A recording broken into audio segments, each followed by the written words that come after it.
All right, I am your host of David Wilcock Live. That's me. Welcome to Angelic Ascension Guidance. Welcome to the show. I'm nice and warm. We actually have a heat wave going on out here. It's a good time to be alive, and I am very glad to be here with you today. We have a great show for you. We're going to talk about the guidance of angelic beings and how to get through this very intense time, because we are all suffering under the weight of intense fears and anxieties and upheavals in society. It is a very intense time to be alive. So I want to thank you for being here today, and I am glad to be here. It's a good time. We're going to have a good time today. We're going to have fun talking about angelic ascension guidance. Who took bets on the blue shirt? Yep, some people already did. I saw that. David, great to see you, man. I just got a telepathic ping that you came online, says Nikki Cairo.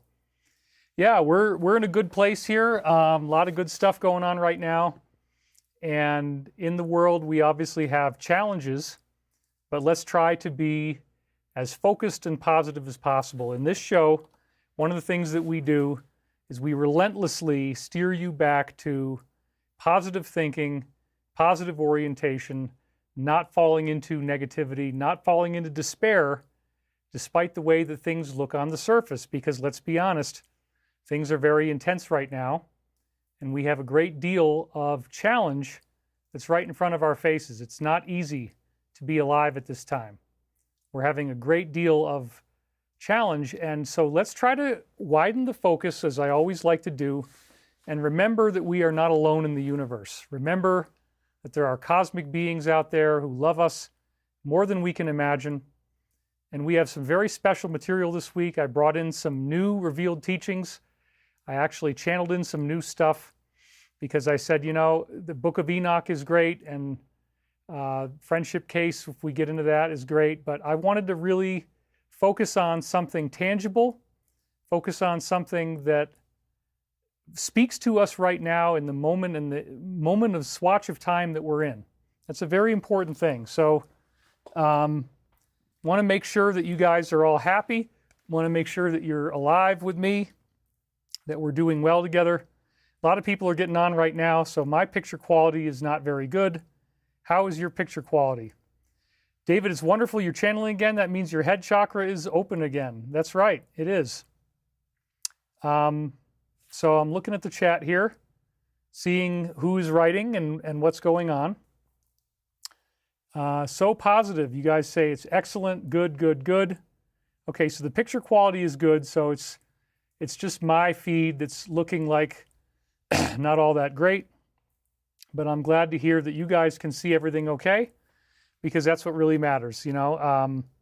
We want to make sure we have a good picture quality. So anyway, getting down to the fundamentals here, we are really going through hell, and I'm not going to kid you. It's definitely very intense. We have fears of a potential World War III on our hands. And that makes today's show very poignant in the timeline of history. We're looking at a time where everything is in upheaval. We don't really know what we're dealing with. We don't really know who is going to be present with us or not. But we do know that there's a whole lot of people that are rooting for a positive outcome, and we're all praying for that. We all want to see things work out. We all want to see things be good. And I think that's a really good thing. So I'm going to contribute to that. This is not a doom and gloom type of show at all. Our focus is on relentlessly endorsing and uplifting the positive. And we've got disclosure going on. There's a lot of things happening in the world that are bringing about a UFO-related disclosure. And that includes announcements from the President of the United States. So we're going to talk about that again. It's a very enigmatic moment that we have both these very difficult things going on, and we also have really wonderful things going on. So don't despair. Let's take stock of everything that we've got in front of us. Let's look at the whole board, and we can see what's going on. If anybody does want to hear more about Stavati, just go to our website, stavati.com. I'm not sure about employment. We do have some potential contracts coming in, so yes, if those contracts go through, there are going to be jobs available. So again, go to stavati.com and we're happy to give you more information.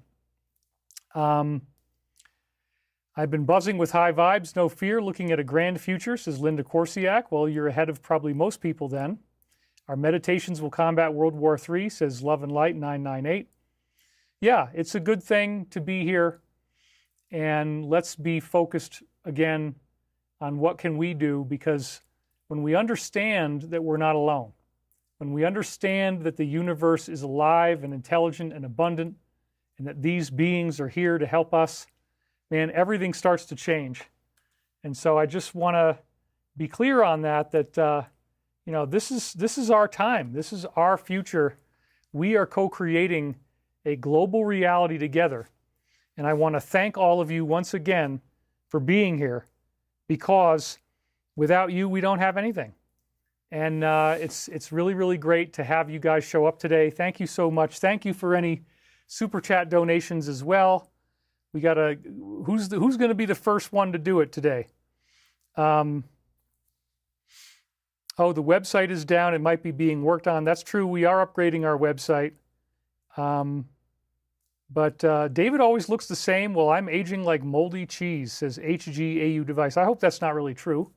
But anyway, we're up to 1,225 viewers. Let's see who's going to be the first super chat of the day. But again, in the meantime, we're focused on cosmic beings and how those beings have appeared in ancient mystical teachings, religions, and how long does it take for us to remember that we're not alone, and for that to become something that is worldwide and known to everyone. That is the promise of disclosure. That is a very exciting thing. We are dedicated to that here. And of course, Stavati, we're hoping to bring out a lot of unconventional technologies from the background that Chris Beskar had, which allegedly is in these various secret programs. So, oh, the first super chat already came, and it was Beverly the Mod. Well, it doesn't show up anywhere on my thing. But anyway, that happened earlier. So, oh, here we go. J. Bo Philippe donated $20. Belated birthday present, David. Thank you very much. That's right. I've got all of the, are all the lights on? Yes, they are. As far as I can tell, all the lights are on. So, oh, we got two more. Color by Numbers Audio. We love you, David. And we got Love and Light 998. Been following you for years, David. You always uplift my frequency. And there they are right there. So thank you guys very much for getting that started. You know, I think that this is a very positive time to be alive, and I'm happy that you're here. So thank you all again for being here. You truly do mean the world to me. I'm very grateful to have your time and attention today, and I want to remind you that you are loved more than you could ever possibly know. Now, what is it about these cosmic beings that makes this so special? What is it? Oh my goodness, we got more of them coming in. What is it that makes it so special? It's the fact that they really do love us, they really do care about us, and they're trying to do their best to help us survive through everything that comes our way. We had a whole bunch of more donations come in. Little Tiny Joe, $50. Good evening, David, trying to vibe high in the chaos. RW Phoenix, 333. Thank you for all you do. May peace, love, and light be unto you and us all. Namaste. Thank you very much. Benton, 72. And we also have Zoran's mom, who donated $100 right there. Always look forward to the show, she says. Well, thank you all very, very much for doing that and for helping us get started on a good, strong footing. These cosmic beings have showed up all throughout time and space and history. This is nothing new. We're just becoming aware of a modern UFO phenomenon, but I believe in ancient times, they delivered us with pyramids and monuments and beautiful stone architecture that we now get to see the remnants of, and we say, oh, that's so ancient. Well, if they could time travel, it's not so ancient after all. They're going to be there the whole time, and they're going to be traveling through different places. It's just that in the present, they are now not building those things because they're not authorized to appear among us. But in the past, maybe they were. So they have always taught us about one thing in particular, and that is ascension. The ascension guidance they give us is really, really wonderful. And, you know, so we're definitely going through a very intense time here. And it's all good though, because look, we got three more donations that just came in. Got Best I Am Wizards. We got Lisa Marie, who donated $100. Loved more than you know. She says, Beverly Adams, can't make it today, getting our piglets delivered to the farm. Love you all. All right. Have you lost weight? Yes, I have. Not really willingly, but whoops, let's go back to the camera here. Not really willingly, but you know, that's what's happening. So anyway, we're happy to be here, and it's a good time to be alive. It's a good time to recognize that we are not alone.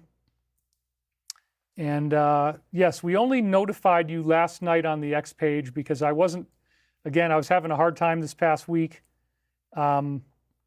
And so, you know, I wasn't really sure if I was going to be doing a show, but then at the last minute I said, no, I just got to get out there. But hey, we're still doing pretty good. For 11 minutes in, we have 1,300 viewers. I'll take it. Never be afraid. The enemy of mankind eats that stuff for breakfast. So, yeah, it's not a bad thing when we have angelic beings that guide us and protect us and want us to be safe. You have the power within you right now.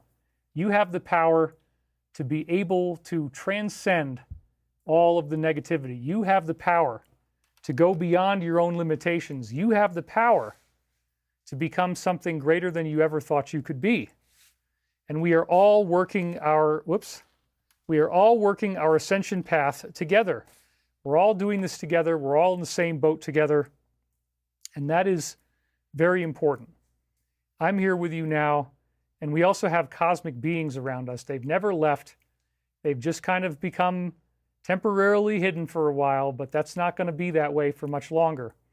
When we get disclosure, when we get an open acknowledgement of the truth, that is when they are authorized to show themselves to us in a way like we've never seen before. And it's really a good thing to have these beings be with us because they are protecting us against negativity. And so I want to remind you that we are not alone. We are not simply throwing ourselves against the winds of fate and hoping that something good is going to come out of all of this negativity that we're seeing. We're actually dealing in a concrete cosmic universe where these beings help us, they guide us, they support us. They've always been here. We've never been left alone. We've never been left out in the cold. And in fact, they have given us messages very consistently telling us that there is a silver lining. They told us to expect wars. They told us to expect earth changes. They told us to expect strange upheavals.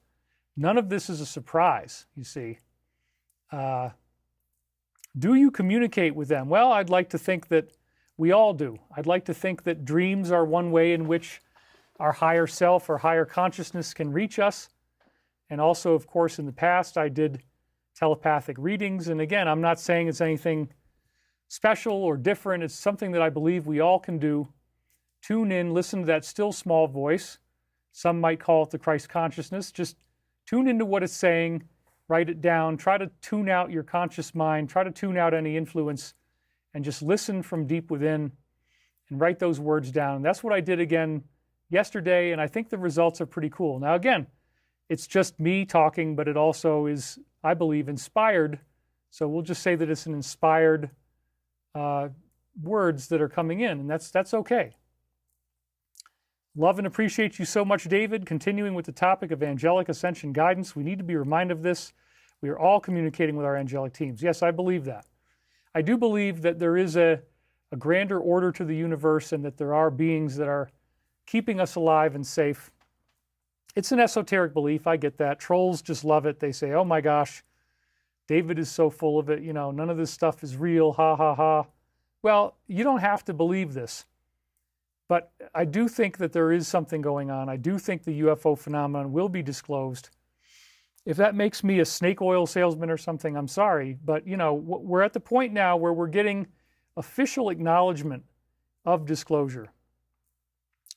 And there's a lot of things going on that are really cool. There's a lot of things that are happening that have transformed our reality. and given us a whole new perspective on life, on the universe, on everything.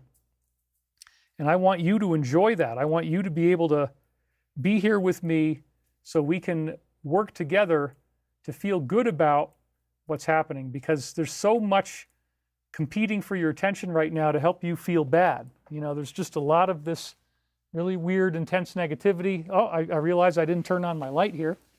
That's one that I missed, so let's turn on that one. Okay, got that done. Now, in the background, I have this light tree that's actually lit up, so you can see it the way it's supposed to be seen, and that's great. So look, don't be afraid. That's the whole bottom line. We're going through this week after week. It seems to keep getting more and more intense, but we are all working the ascension path together. And I believe, what does that really mean? What is ascension again? It's this concept that our souls are going through some type of evolutionary process. That even though it looks really challenging and really difficult and upsetting on the surface, and yes, all those elements are present in our reality right now, there is a greater spiritual agenda to what's happening. There's something happening to all of us that is transforming us into a new level of being. And that was the message of great ascended masters, revealed teachings.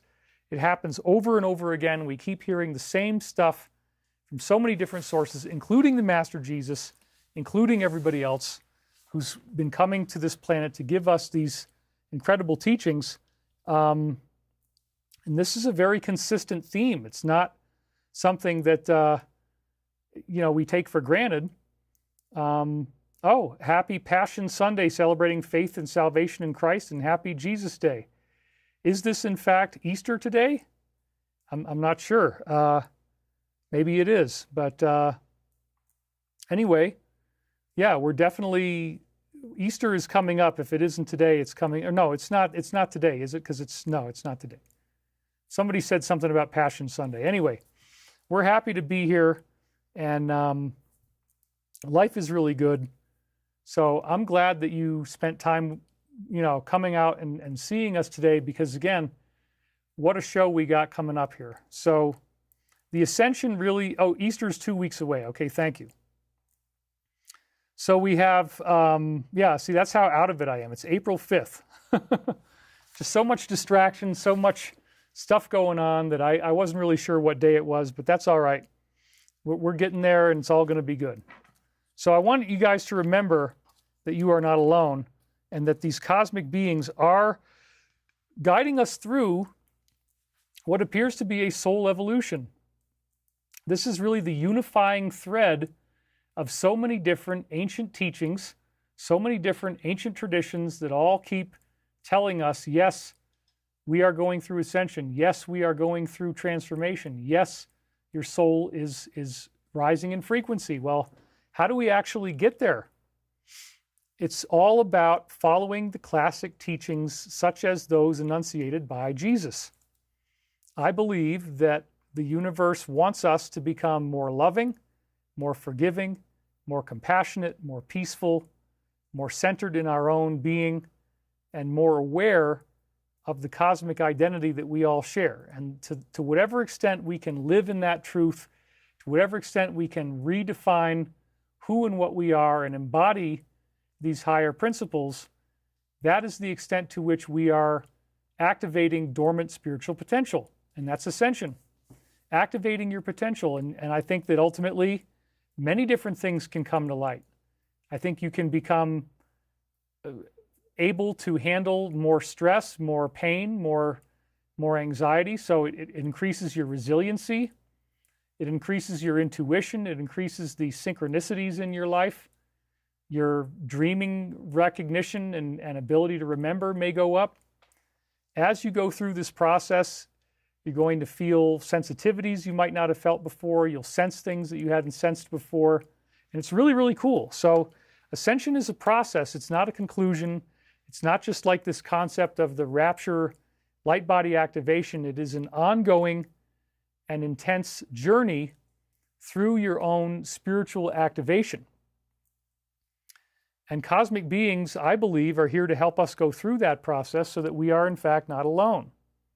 Muskrat Dan just donated, and he says, aloha Dave from Maui, long time no see. Pray for Hawaii. Wind and weather is pounding us so hard. Yes, I have a friend out there, and he lost power, and half of his house is very sad. The power went out. Mother Nature is mad like angry daddy. Take care, brother. Your hair looks scholarly, LOL, says Deborah Oulette. All right, well, I guess scholarly is good. We'll take that as a compliment, I suppose. Try to keep it relatively organized here. But yeah, it's naturally curly, and that's what's going on. Flying Sparrow brings up a very good point. We are living in so much hatred and violence, it's difficult to handle stress. Questioning if the situation will escalate worldwide, very difficult. So yes, we are definitely going through, all these different things. So J. Bo Philippe donated, said that a particular figure says, what you're teaching is not helpful to disclosure conversation. I think that's untrue. It's the difference between nuts and bolts or consciousness-based beliefs. What are your thoughts? Look, I'm trying to do what I think is the best form of service that I can provide. And so I have no problem with him. I think he's a great guy. I think he does great work. And it's okay for some people in the UFO community to talk about spirituality. I don't think that's a problem. Yes, it's harder to prove. Yes, this is more of a fringy area, if you will. These are not empirical scientific facts in much the same way that somebody having a UFO sighting would be, even though that also is usually put into a crank box. Even if you take a picture, people say, oh, that's not real. If you have a document, people say, oh, the document is forged. If you have a video, people say it was made by AI. It's become almost impossible to trust any data. But what I like to focus on, again, is what works for me, which is principles of ageless wisdom, principles of spiritual truth, because let's be honest, folks, now is a very scary time to be alive. And so we have many people saying that they feel numb inside. And so I don't want you to feel that way. I mean, if somebody doesn't believe that there's any higher good in the universe, I think that's pretty sad. But most of us here in America, in the world, believe in God. It is the majority, some type of higher being, some type of creator. And so as you get to that point, as you understand that there is some type of creation, there is some type of positive force, why not talk about it? That's what I like to do. We had another donation come in, as you can see right here, Angie, and she says, love your teachings. Thank you for giving so much of yourself and your time. You are loved and respected. That's right. So, it's a very awesome thing. David U. Rock says, Joshua Smart. It's okay that we're going to have, AI videos have to be labeled as AI or you're going to get a copyright strike. That's interesting. I didn't know that. But it's good to know.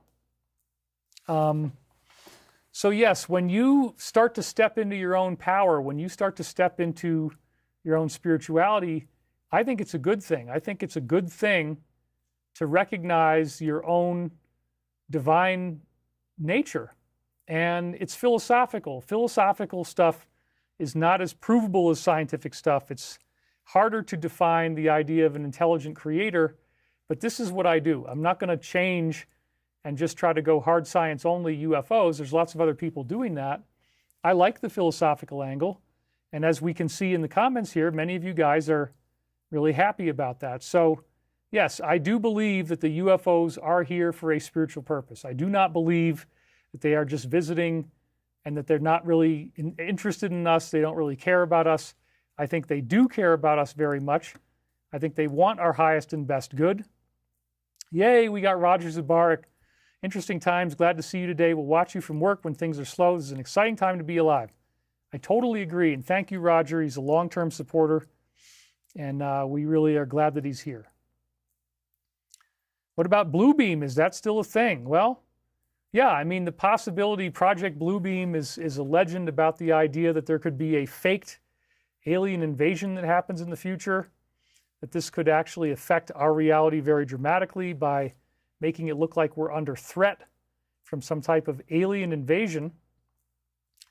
And, if that were to happen, then we're in a whole new reality, because the idea behind Bluebeam is that there are certain groups on Earth who may be responsible for causing that, and they're actually very human and terrestrially based. They're using perhaps technology that came to them from extraterrestrial beings. But they themselves are not actually extraterrestrials at all. They're just working in secret classified projects. And now we've had the Age of Disclosure film come out. They talk about the legacy program. This is a big new thing that we're hearing. That term has become widespread now. The idea that there is a program that is going back to the time of Roswell, if not before, where UFOs have been reverse engineered, such as Roswell. And that as a result of that happening, we have all kinds of different craft that are here, and they've been here for a really long time.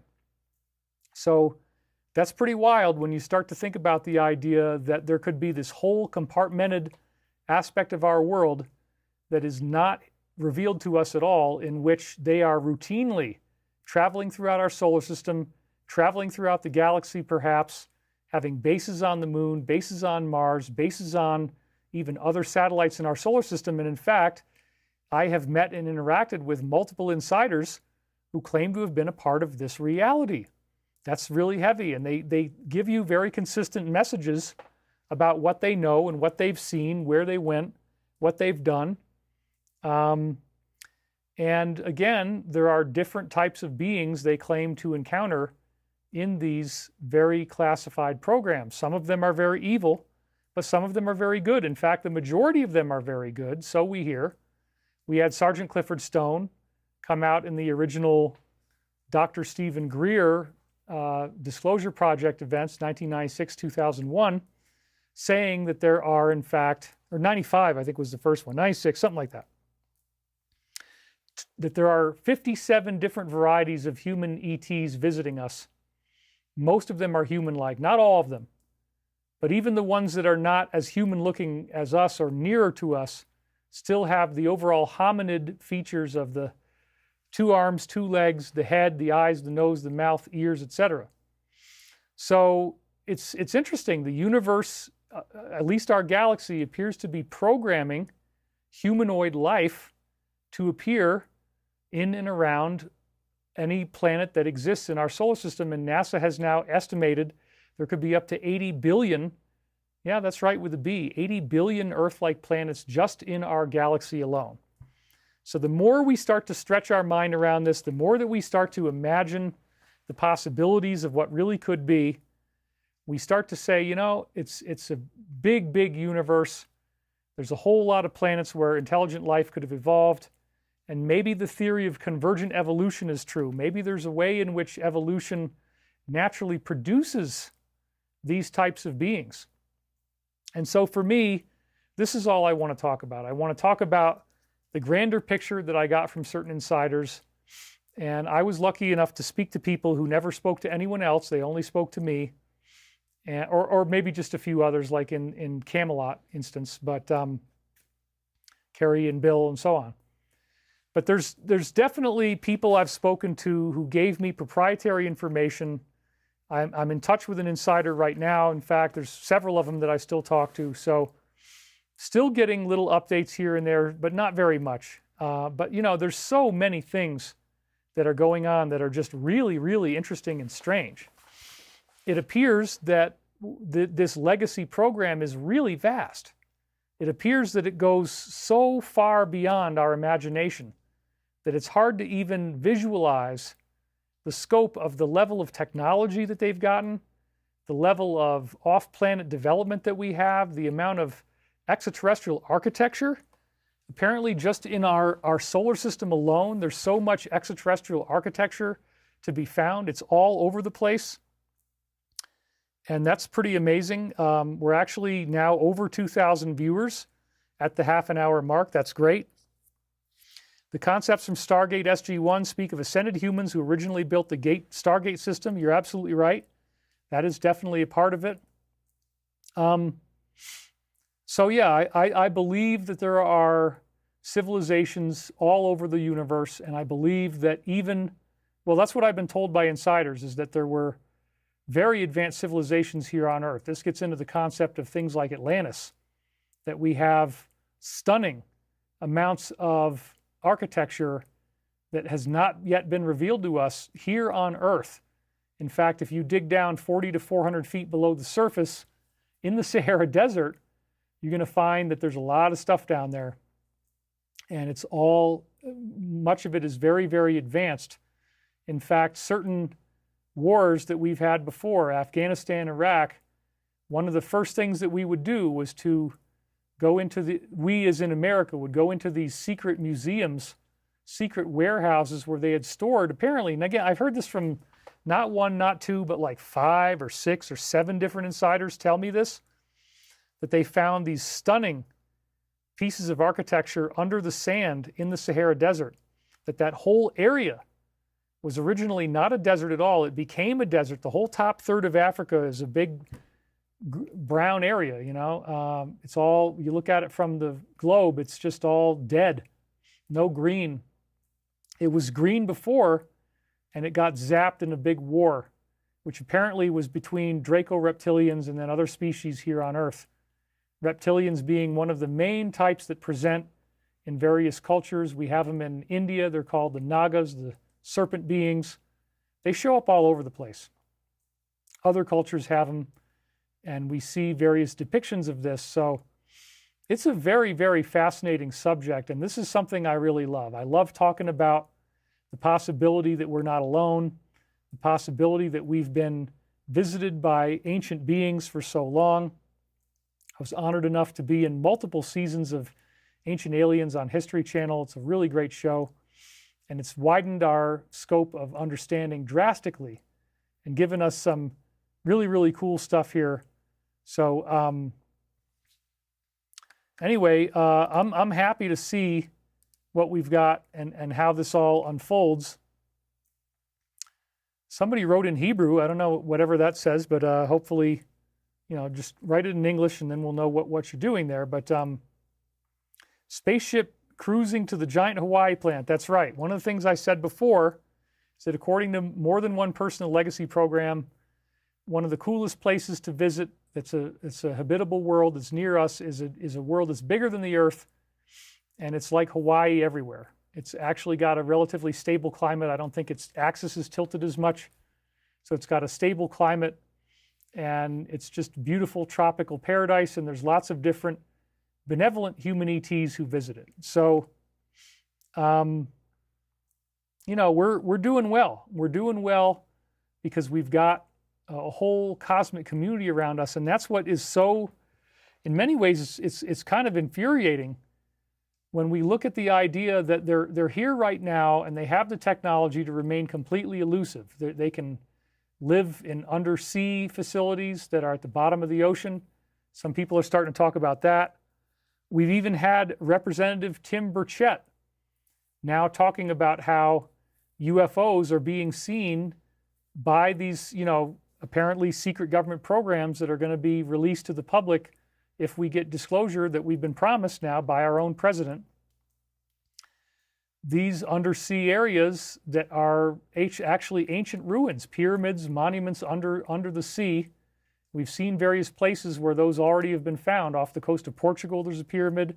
Off the western tip of Cuba, there's a whole bunch of weird submerged architecture discovered by Paulina Zalitsky, Paul Weinsweig, and imaged stuff around Antarctica that they found. And apparently when you find some of these undersea ancient sunken cities, this is where you also see UFO activity coming and going. So it is possible that there are underground bases that were beneath these ancient cities that are very advanced. And again, don't think about pyramids and stone architecture as ancient and boring and dull. Think about it as something that needed a technology that we don't have. And apparently they can bore underground and make incredible tunnels. And so there could very well be undersea areas in which there's sunken architecture and you've got incredible facilities down there that still are habitable, that are still apparently pressurized, and they got the water out and they're using them now because they were originally under the ground to begin with, so the water didn't seep in. So think about that, the idea that there could be something under the ocean that's still there, it still has habitable space in it, and still is used by human ETs who can then emerge in their craft, fly through the water, fly through the air, fly through space. That's transmedium. They use different types of They use different types of propulsion than what we normally have. This is not a jet engine. This is not any type of propeller-based system. This is a inertial gravitational propulsion that apparently works just as well in water as it does in air, as it does in space. And they can travel really fast in any of these mediums. So again, this is the common canonical UFO background data that we hear, and how fascinating it is to think that we're not alone and that these beings have been here and they're still visiting us. And again, I want to thank you guys for the donations. Thank you for showing up today. What are we up to? 2,214 people. My picture quality now looks fantastic. So that's really great. All of those various levels of reality coexisting with us at the same time. Imagine that. Imagine that we're actually living alongside cosmic beings who are still here today. They never left, but they're in underground bases or undersea bases. They live on the dark side of the moon, perhaps. We heard that from various Legacy Program insiders, that the moon looks like Manhattan on the dark side at night. It's incredible. And that there are, in fact, many of them being positive and here, in fact, to help us out. We also heard about motherships crashing in Antarctica, that there's 3 huge ships down there that they called the Nina, the Pinta, and the Santa Maria, and that those ships actually were then unable to take off, but they got reverse engineered and turned into a civilization that became Atlantis. So the Atlanteans actually were extraterrestrials who crash landed here, and they had to make a civilization. And apparently that's the lore behind Battlestar Galactica. You go through the whole show, and at the very end of the show, they finally crash land on a planet which appears to be Earth after the last of their fleet had been wiped out. And there's all that stuff about the Cylons and AI and very interesting connections to the kind of scary things that are going on now. AI apparently being a big problem for many of these extraterrestrial civilizations. It's a common thing for sentient AI to emerge and for it to make robots that then become kill-enabled, which can cause really bad problems for your planet. In fact, apparently AI blew up a planet in our solar system that now is the asteroid belt. That's another thing you hear from these insiders, that all these chunks of asteroids floating around in our solar system were actually blown up pieces of a planet that was once a super Earth that became dominated by an artificial intelligence. So yeah, I'm definitely concerned about the AI menace, if you want to call it that, and the fact that we're rushing into this so quickly, with China definitely at the lead. Oh, we're getting some, I guess you guys love me, we're getting more donations. Love and Light, do you think the pyramids were from Atlantis? Some of them were. Some of them are definitely more recent than Atlantis. And Muskrat Dan says, David, here's a sobering question. If the pyramids get destroyed in the current war, will it disrupt Earth's balance or ascension? Namaste, brother. I'm not really sure if it will or not. We're not really sure about that. But I don't think it will. I mean, I don't think that any one pyramid right now has such a huge effect on our gravitational equilibrium that our planet would get disrupted by it being damaged. But I would hope that nobody would be evil enough to actually blow up pyramids. That's just like, that's really a crime against antiquity, and there's no strategic value for that. I hope that doesn't happen. Let's not give anybody any ideas. I don't know. But yes, there are definitely extraterrestrial beings visiting us. That is nothing new. Stephanie Simonson getting here a bit late, starting the recording now. Thanks for streaming today, David. Well, thank you, Stephanie. And I guess you're starting at the beginning. Anyway, it's all good stuff. And, you know, we're happy to be alive. We're happy to be here. And this is all changing. So imagine a future where this type of classified information becomes available to us, where we're not stuck anymore, but we're able to live in a new reality, live in a new universe that is transformed by the fact that, oh my God, they've been here the whole time. Oh my God, there's these huge tunnels under the pyramid. We've been seeing that evidence, that there's these massive, massive tunnels huge cubicle rooms, big cylinders going down into the earth, way beyond the level of anything that could have been built by primitive people. And we've also heard that underneath the Nazca lines in Peru, you got the same sort of thing again. Incredible, incredible architecture that is just so beyond our capacity to even understand. It's just amazing. So it's a really, really big topic, and I like to paint a broad stroke portrait of it. I don't want to get stuck in the minutia. I don't want to get stuck in what is this photograph of, what is that photograph of, is this video real, is that document real? I like hearing what the insiders have to say, and for me, certain revealed teachings aligned very beautifully with what the insiders were saying. The Law of One in particular being probably the preeminent source. Came through in 1981 to 83. It was allegedly channeled, but it has so much relevance. Yeah, we got to maybe move this a little bit. So much relevance to everything going on. We'll get some of that light off my eye. Somebody said I look like a light bulb. Let's see, is that any better? Yeah, it looks like it's a little bit better. Okay. So anyway, we're gonna be able to redefine our own reality in the new information that comes available, and so that's good. You know, we want to have things be able to be changed. It's a scary situation that we're in, but the ascension is what these beings ultimately came up with. So again, let's talk about that in tangible terms. Insiders who I spoke to, their data aligned very nicely with the Law of One. And the Law of One, again, was a revealed teaching. And I think that that actually is possible. Telepathic connection is possible. Edgar Cayce, of course, did over 40,000 medical readings in total, many of which still survive. I think 16,000 of them survived. The rest of them were lost in a house fire he had in Ohio. But he lived from 1877 to 1944 or 45, somewhere around there, right before the dawn of the UFO era with the Kenneth Arnold and sightings and the Roswell crash in 1947. But Edgar Cayce would give people medical diagnoses with no front loading.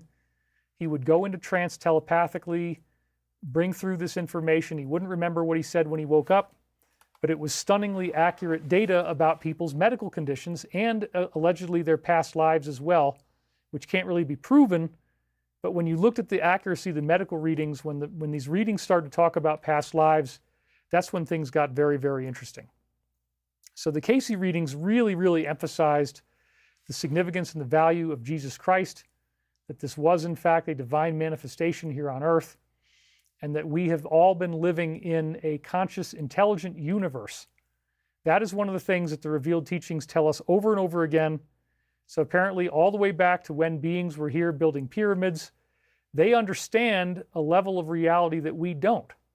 They understand that we are living in a cosmic universe of intelligent infinity, that there is an intelligence that is grander than everything that we think we know. And that intelligence wants us to reunify with it. It wants us to ascend through these grades of spiritual evolution and get back up to a source consciousness that is so beautiful, where we are now way more spiritually capable than we are now. We've got a huge increase in our voltage, in our capacity to be spiritual masters, to have spiritual capabilities. We can levitate, we can fly. And even that type of stuff, you don't even have to wait until one grade above where we are now. The fourth dimension, the fourth density, according to many of these sources, you're already having the abilities like what we saw Jesus having. When you get to fifth density, now you exist just as an orb of light, and you can project any type of body that you want through a relatively difficult configuration. Sixth density, we're now dealing with beings that could be the equivalent of an entire planet worth of beings in one consciousness. Seventh density, you're now looking at the possibility of like a whole solar system unified, almost like the inhabited worlds of that solar system, whatever is at that level. And it starts to go back into oneness. And by the time you go back to the oneness, you now have the entire galactic cosmos, the eighth density, the octave. It's all one infinite cosmic creation. It's all one stunningly beautiful mind that has encompassed all there is in reality. That universal mind is you, it is me, it is everyone and everything. It is omnipresent. And apparently this is what all great spiritual masters start to realize when they meditate and they tune in, they find that greater truth. They discover, hey, look, we're not alone. And there is this intelligence, and it is beyond time. It is beyond space. It is foreverness. It is timelessness. And it loves us. It actually does care about us, and it created our galaxy as an intelligent super being, that all those who grow up in this galaxy go through the same spiritual lessons or archetypes. It has a template of evolution that it wants us to follow. And we are here to glorify that creation. We're here to glorify that cosmic being that the universe represents. And it's really, really beautiful. I love talking about this stuff. I don't know why I would want to talk about anything else. Because to me, the philosophy is really stunning. And just to get my mind that expanded, to think that way and to go beyond the limitations of conventional thought, I love it. So even though my life is often in danger and I've got a lot of challenges heading my way and challenges that are already here, I'm going to keep doing this as much as I can for as long as I can, because I want you to expand your consciousness with me. Love and Light says, yeah, the same. I love this so much. Thank you for giving me this passion. Do you support this war? Well, that's a very tough question. I hope that we're already in it, okay? So it's happening now, and I don't want to denigrate our own soldiers by saying, my father went to Vietnam, and he came back from Vietnam with people not appreciating what they had done. And a lot of people didn't support the Vietnam War, but I really want to focus on the fact that we are in this thing, and it's happening, and so we need to be supportive of our troops. We need to be supportive of our leaders, because if we turn against our own people, then things could get even worse. And so let's try to hope that we're going to get through this quickly. Let's try to hope that this doesn't expand into World War III or anything else. We're going to talk about this a lot more, but that's a very controversial question. And yeah, when I look at the level of risk that's being taken, I say to myself, knowing that elections are coming up, midterms are coming up, there's got to be a really important reason for why they felt this was necessary. And so everybody thinks they know everything, and that can be a place of arrogance where you're like, maybe it's time for a little humility, maybe it's time for a little self-reflection, say, maybe I'm not so aware of exactly what this is about. Maybe we're not getting all the information, but it could be that it's a very, very essential element of this greater plan that we've been told about. So that's, again, rather than try to say, oh my God, let's try to be positive and supportive, because we're already in it. If you say, I don't support it, I don't like it, it's not going to change the fact that it's already happening. I want to deal in the pragmatic reality that this is already here now.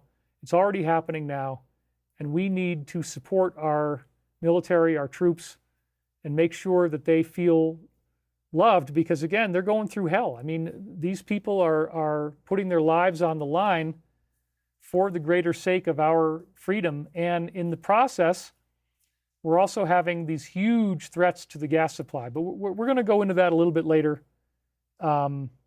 Delta KB says, thank you, David. Years ago is when you finally helped me ignite my fire inside and instill an unwavering hope and faith that we can make the world the better place that we want it to be. Amen, David. Very wise. Humility and awareness. We don't have all the info. I love it. Allison, thank you for your kind words. My honor, and God bless you. Sure hope you feel better soon. So yes, how do we know the ascension is good for us, says Wendy Linton? It's all misery, pain, anticipation so far. If it's so wonderful, why don't we feel better? If your friends can't help us, why are they here? Well, again, we're definitely what happened to your Archangel Michael prophecies. Well, we've got some new ones today. Again, getting back to this idea of, is the ascension just all about pain and misery? No. we're dealing with something that's beautiful, and it's happening in the presence of stress. And so this is a very, very intrinsic, fundamental, scientific and philosophical discussion, which is the idea that the universe does want us to grow, it does want us to expand, and that seemingly bad things that cause pain, things that cause fear, things that cause upsetting stuff do still happen. Many people say they feel numb inside, okay? But the teaching is that these upsetting events are spiritual springboards. They actually springboard us into our own higher awareness. So it's like the Tibetan saying, you never feel closer to God than when you're on the run from a pack of wild dogs that want to eat you alive. You can actually get God consciousness that way. You can get a spiritual breakthrough. And I believe that. So I'm not trying to sugarcoat anything. I don't want to make it sound like the universe is only here to make you feel good. That's not true. Feeling bad is part of spiritual growth. Feeling bad is very intense. And it's part of what we do. I mean, I felt really bad last week. It was way too intense to do a show. I apologize for that. We had unprecedented wind for over a week. Again, right through March. It's supposed to stop around February 15th. It did not. Continued for so long, and we had full day blackouts on 2 different days. So here I am, your messenger. I'm out here trying to give you a good positive message, and at the same time, I'm getting things that are, very, very intense. It's a very, very difficult time to be here, very difficult time to be alive. There's so much going on. And anyway, full day blackouts on 2 different days, where Thursday was the first one. And it actually happened twice. There was 2 power outages on one day. And then again, the power cut off.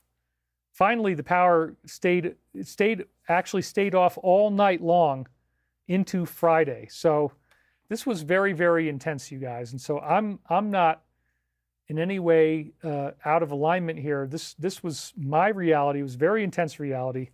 So here we go. Check this out.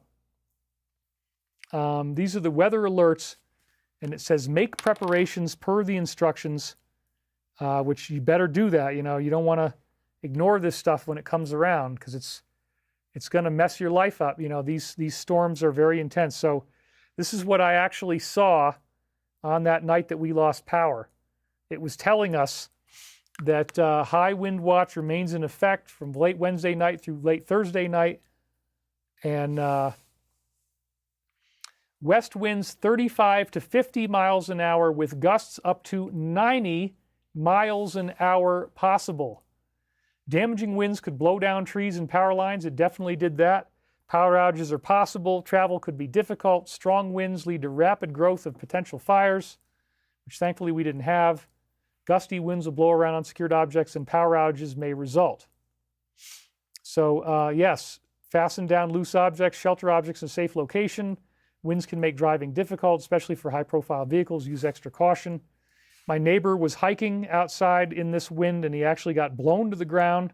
He couldn't even get up off the ground for a while. And he said this was the worst wind he'd ever felt up here in 35 years of living here. I actually went out and filmed myself going through this as well. And I got to tell you, I got blown around too. I didn't get blown down on my knees. But, Jabo Philippe says, donate on behalf of Jamie Zeldman since she couldn't, or Zeidman. Anyway, yeah, so don't think that I'm just having a great time. I suffer too. We're all going through these earth changes together. And in fact, during this storm, at least 5 different new trees fell down on my property. Very large trees, some of them a foot thick, very beautiful old pine trees. We had like 6 inches of snow come down, and or actually it was more like 8 inches of snow that came down, and then it all melted. And the water sank into the earth, and then it softened up the ground, and then this wind shows up, and all these trees knocked down like dominoes. So we had an entire night where I was out of power, and when I don't have power, that means that the heat doesn't run in the house. And we have a log cabin. So imagine the cold temperatures, the high mile-per-hour winds, and then all of a sudden I've got to use a fireplace upstairs to stay warm. and it barely even works. So I'm camped out in front of the fireplace, trying to stay warm, burning wood. It's barely enough. I didn't even sleep at all. It's very intense, you guys. So some people really don't like it when I complain about what happens, but then other people are fascinated to hear the story. You can't stand up in 95-mile-an-hour wind. That's true. It's very, very intense. It's wonderful that you are okay, says Lady LFLL. Yep. So I experience high winds and tornado warnings all the time in Florida. 62 miles an hour wind for a couple days last week. We were lucky to have electricity. This is Dolores Quinlan. And so, yeah, we had 80 miles an hour wind on our farm. It ripped things apart. Athena Van Wardenberg just donated. That's right, that Iran sent two projectiles towards Diego Garcia. We'll talk about that a little later. She says the president made the right call. The range is 4,000 kilometers. Prayers for our troops. That's a good point, Athena. Like, now we find out that they have that capability. Now we find out they could have done something like this. It's kind of a good thing to know, because if they had gotten a surprise attack out, if they had everything intact, that could have been a lot worse. So that's a very good point. So interesting. And then we have Cosmic Dream donated $133. We love you, David. You're the best. Thank you for being you. Take care and keep safe. Sending prayers. All right. We really do love that generosity. And again, we got the website donation link working as well. So that's another way you can do it. If the moderators want to post that link, that's another thing you can do. Somebody got automatically retracted. Yes, if there are certain things that if you say certain things, your comment won't even make it into the comments. And those have to do with various keywords that, are not so-called family friendly. So we should all be praying to intercede these things, the dark plans of the enemy against us, at least bring us good grace and help soften things. Yes, I totally agree. And so we definitely want to do that. But no, they didn't actually hit Diego, as far as we know. They just had, shot them down along the way, or one of them was shot down along the way. The other one was shot down pretty close to Diego, but it seems like it's fine. So anyway, this is something that we all are in together. And my focus again is, rather than trying to get all whiny about it, we're in it now. We gotta deal with the reality that we live in. This is not going to go away. And we therefore want to be able to focus on positive things that keep us uplifted, because I really do believe our positive attitude changes things and makes us more alive and inspired and aware of what's really going on. And anyway, that's all good. You guys, moderators, missed that one, but I didn't. Anyway, it's an intense time to be alive. We've got so much going on. We had the shopping plaza in my town burned down, and so both of the grocery stores are nearly broke, and there's hardly anything organic left that they serve. So I have very limited choice of food up here. And so, yeah, I've gotten skinnier, but I'm still eating healthily. I still eat organic within reason, doing what I can. And I'm still out there in the fight. I'm still willing to show up and survive. Please, enough with the poor me, somebody says. Well, look, all I can say is that these experiences define my reality. That's why I wasn't here last week, and I apologize that I wasn't. But I'm glad that we still have 2,500 people watching. That's really awesome. And so we had at least 5 new trees come down on my property. It happened again on Saturday. We had yet another blackout. I'm supposed to be on the air on Sunday. It did come back on that same evening, but I just did not have the stamina to get my show ready. It was a very, very intense ordeal. By comparison, this past week was much less stressful. And in fact, what has happened is that we went from like freakishly cold weather and wind to a freakish heat wave in much of America. That's the new thing. Alexandria donated. Viewers, make sure your meds are not causing joint pain. Maybe that and not Ascension symptoms. God bless you, David. No need to apologize when you're doing a service. Robert Broccoli says, I'll let David slide on that one. Yeah, I don't think we can get anything delivered up here because I'm so far out in the woods. That's true. So anyway, trolls are around, no big deal. How is Monica the Moose doing? Well, the other night I saw her out there. She was out there very recently. She actually ruined one of the smaller trees. She had an infection on her butt for a while. Looks like it finally cleared up. No, it's definitely not Ozempic. That's not what's going on. I would never take anything like that. Lisa Taylor, she's in a nursing facility. Sorry to hear that. Barely eating, can't even get close to organic. Everything is processed. Yeah, I know. I have a friend in the nursing home too. Same kind of deal. No need to apologize, David. People have lack of respect. Please get a life.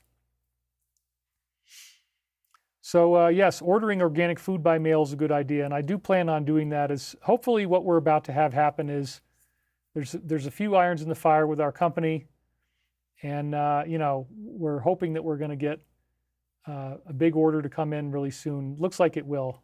We have a loan as well also happening. So Ross Feinstein says, this is Jill.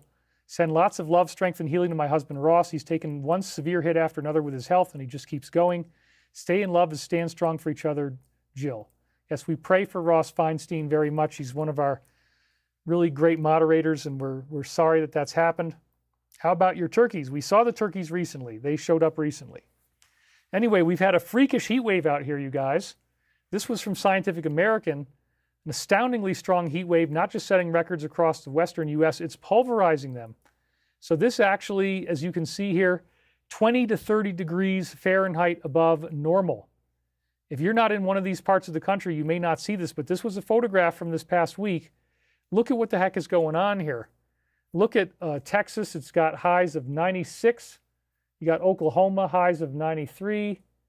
And then where I am in Colorado, over on the right side there where Denver is, it's 85, 90 degrees. We were up to 85.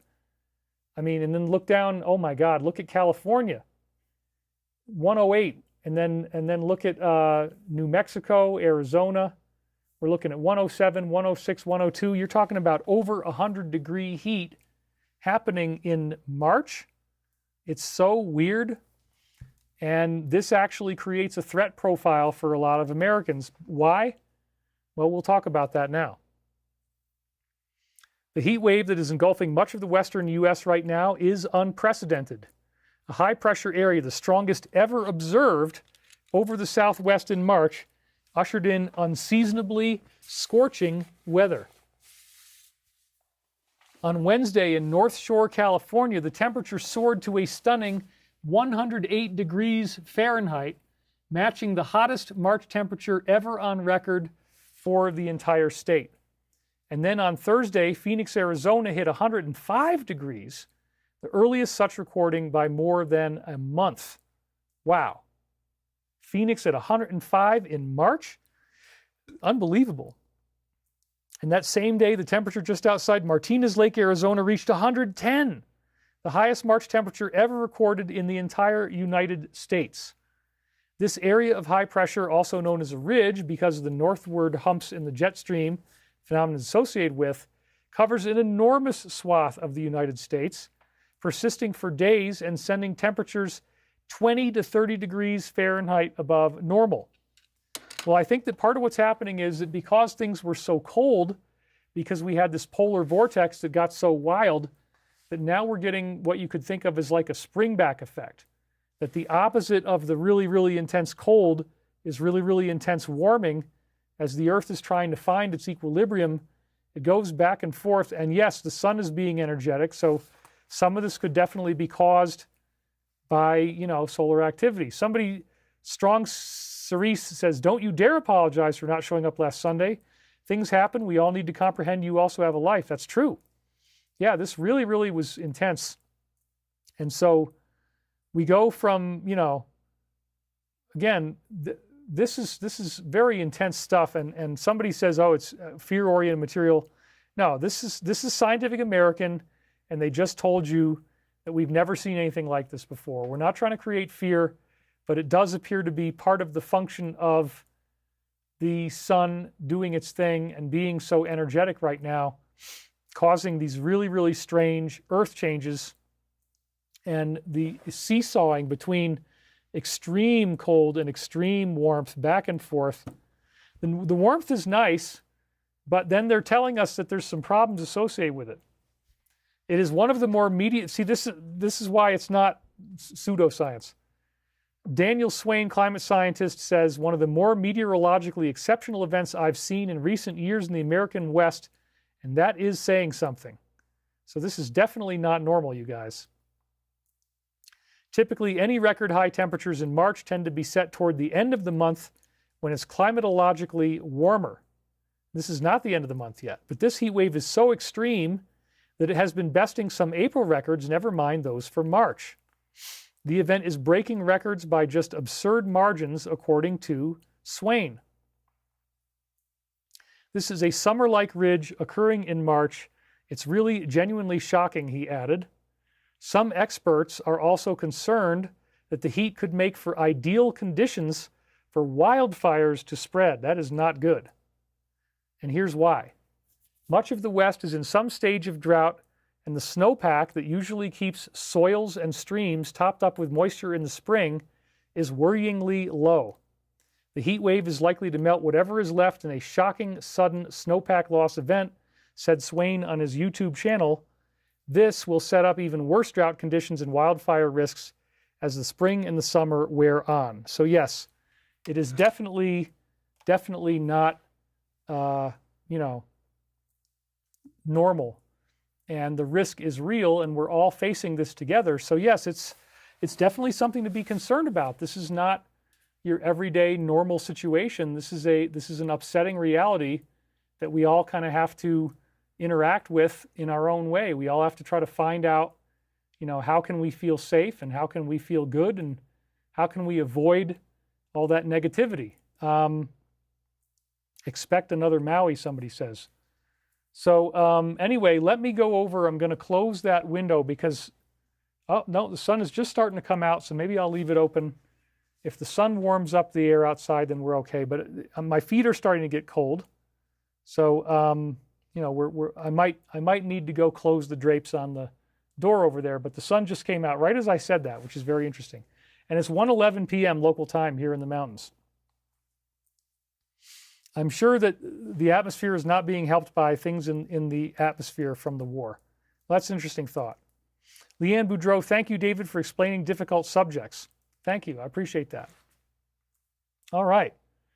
So again, is this the result of unusual activity? Is this the result of tampering? You decide what you want to believe on that. We've certainly heard that weather modification occurs, that it is something that does happen.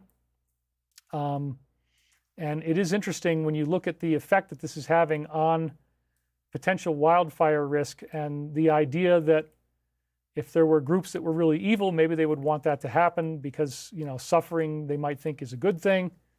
Who knows? But we all want to pray for more snow, that we're going to get rain out here because we've had so little rain in the West. This is really setting up a very dangerous situation for us. And so I want to at least inform our prayers and inform our mass meditation that, yes, we want to make sure that we have enough snow to get through the summer and that we don't lose all the snowpack right now. And it's already started. In Buffalo, New York, they're calling for 34 degrees and 26 at night on a Monday. This is spring. Have you heard about the documentary, quote unquote, proving the Patterson-Gilman film was a hoax? That's the Bigfoot film, right? I guess I did see something about that when I was clicking around somewhere. I saw that recently, but I'm not sure. It's possible. It's possible he was already, the film is trying to debunk the whole thing, but there's definitely, even if that particular film does not make the test of time, the Bigfoot phenomenon has been extensively documented and lots of people have seen them, so I don't think it's a fake. Sabrina Robideau, love and appreciate you and your work. I know you've helped me through this time. It'd be really difficult. So grateful for you. I am near Phoenix and it is now 105 degrees. We need to be together and pray as a family. Absolutely correct. And so weather modification was acknowledged by Lee Zeldin recently, says Carolina Patriot. Okay. We had extreme winds last Sunday in Albuquerque. I knew why you couldn't do a session then. Love you very much, says Martha Searle. So yeah, it's really, really wild when you look at what's going on and how intense this is. But at the same time, we have major positive news, at least in my own life. It's maybe not that big of a deal, but it's at least something for me, which is that the movie Levitation got finished. And it's actually going to be ready next month. I did not know this. They had been quietly working on it. I lost touch with the production team, but they just went ahead and said, you know what, let's not even reach out to David until the movie is actually finished. And so there's actually a draft copy that I got to see, Levitation, Science, Mythology, and Suppression. And this is a scene from the film. This is part of why I wore the same shirt. Decided to do that in solidarity with the film. And you can see we have a really cool set that we shot on. And there I am. And so, yeah, it's a really great thing to find out that the film is getting made and that we're going to be able to actually release it.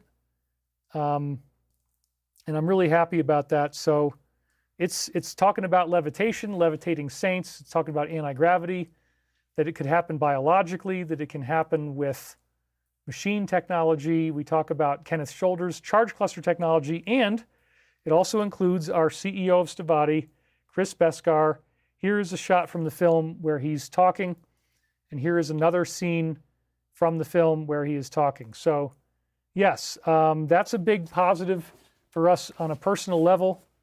And I hope that you guys will step up and support that film when it comes out, because guess what? This is something that's going to potentially really save my butt financially. It won't happen quite so fast, but you know, you're getting us those donations is a great thing here. But when you can step up and support a film like this, it's also going to help us. It's very slick. It's very well done. I'm really actually quite impressed with it. And so I hope that you guys will all step up. And yes, we need a guest cameo with Beskar on the show. You're obviously not caught up, but there he is. We saw him right there. So he is in the show. And he does a great job talking about charge clusters, talking about this interesting technology that all works out for the greater good. And, you know, I've been talking about this company for years because I've been involved in it for years, and lots of you want to know more. So again, if you want to know more about the company, just go to stavati.com and you can find out all kinds of information when the website is up. I'm not sure if it's up right now. Somebody said it's down at the moment, but when the website goes up, again, it will be there for you and it will be ready, and it's a good thing. So, yeah, the site is down right now. We know that, but it will be up later, and so we'll get it back up really soon. Anyway, all that we can say is that there's a lot of good things going on, but at the same time, we are living in a very intense period of time as well. It's a very intense history that we're going through, and the wars are really making us all struggle. This is the Ascension scenario, however, that was foretold. So we knew that this was going to be difficult. We knew this wasn't going to be easy. We knew we were going to be challenged. We knew we were going to have stuff that happens that's unlike anything we've seen before, that it would be difficult, it would be stressful, it would be traumatic. But with that trauma also comes transfiguration. We learn how to step beyond the definitions that once held us bound to materiality. We're no longer going to just get stuck in materiality, but we rise above it. We rise above negativity and we find our truth. We find our passion. We find that love that is available to everyone when they start to tune into the consciousness of the universe and actually live in that greater, higher consciousness, which is something that we all can do. It's all part of our birthright to be able to ascend, to be able to have a greater spiritual activation. And so as you go through great stress, the universe doesn't want you to suffer. The universe wants you to expand and to be happy. We have live water donated, and he says, love live, live love. That's really cool. He's preaching blind faith. I am definitely not preaching blind faith, but what I am doing is I'm saying, look, we have to support our own country, if you don't unify as a country, if you can't hold together and support each other, then what are you really doing here?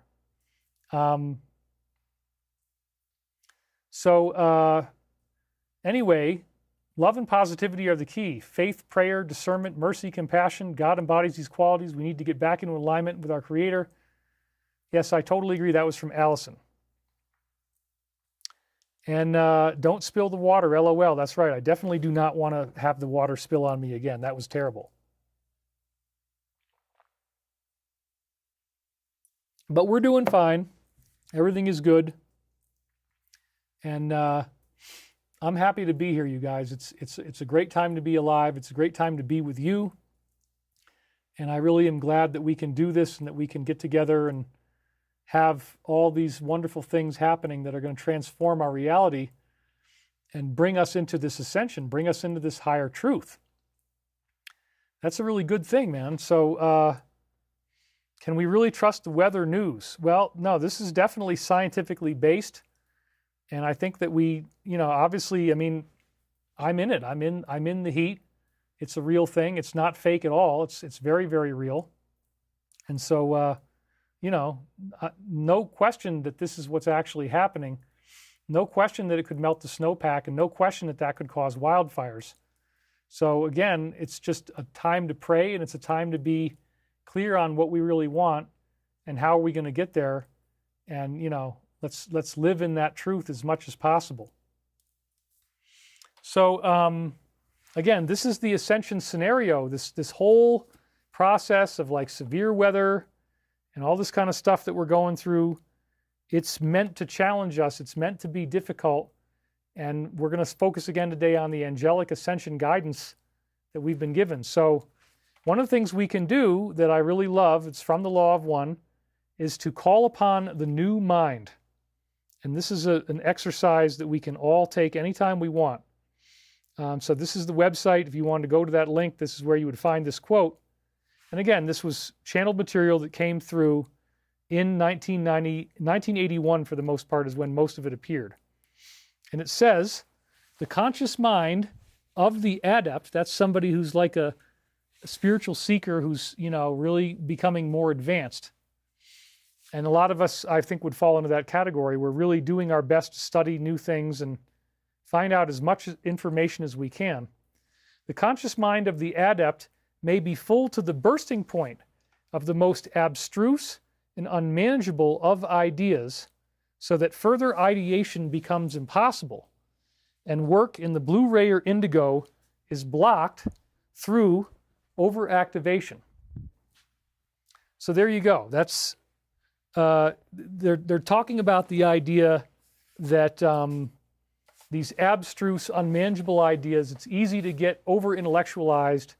It's easy to get so focused on, intellectual pursuits and focusing on these things that are abstruse and abstract and not really that important in the grander scheme of things, that your work in these higher chakras, the blue ray, the indigo ray, is blocked because your mind is so activated that you're not actually progressing in your ascension path as much as you could be, because you're so obsessed with mental gymnastics and all this type of data. And I don't want to read that one, but it's really, really funny. Sweet Jesus says Raybert 246, and I won't read the rest.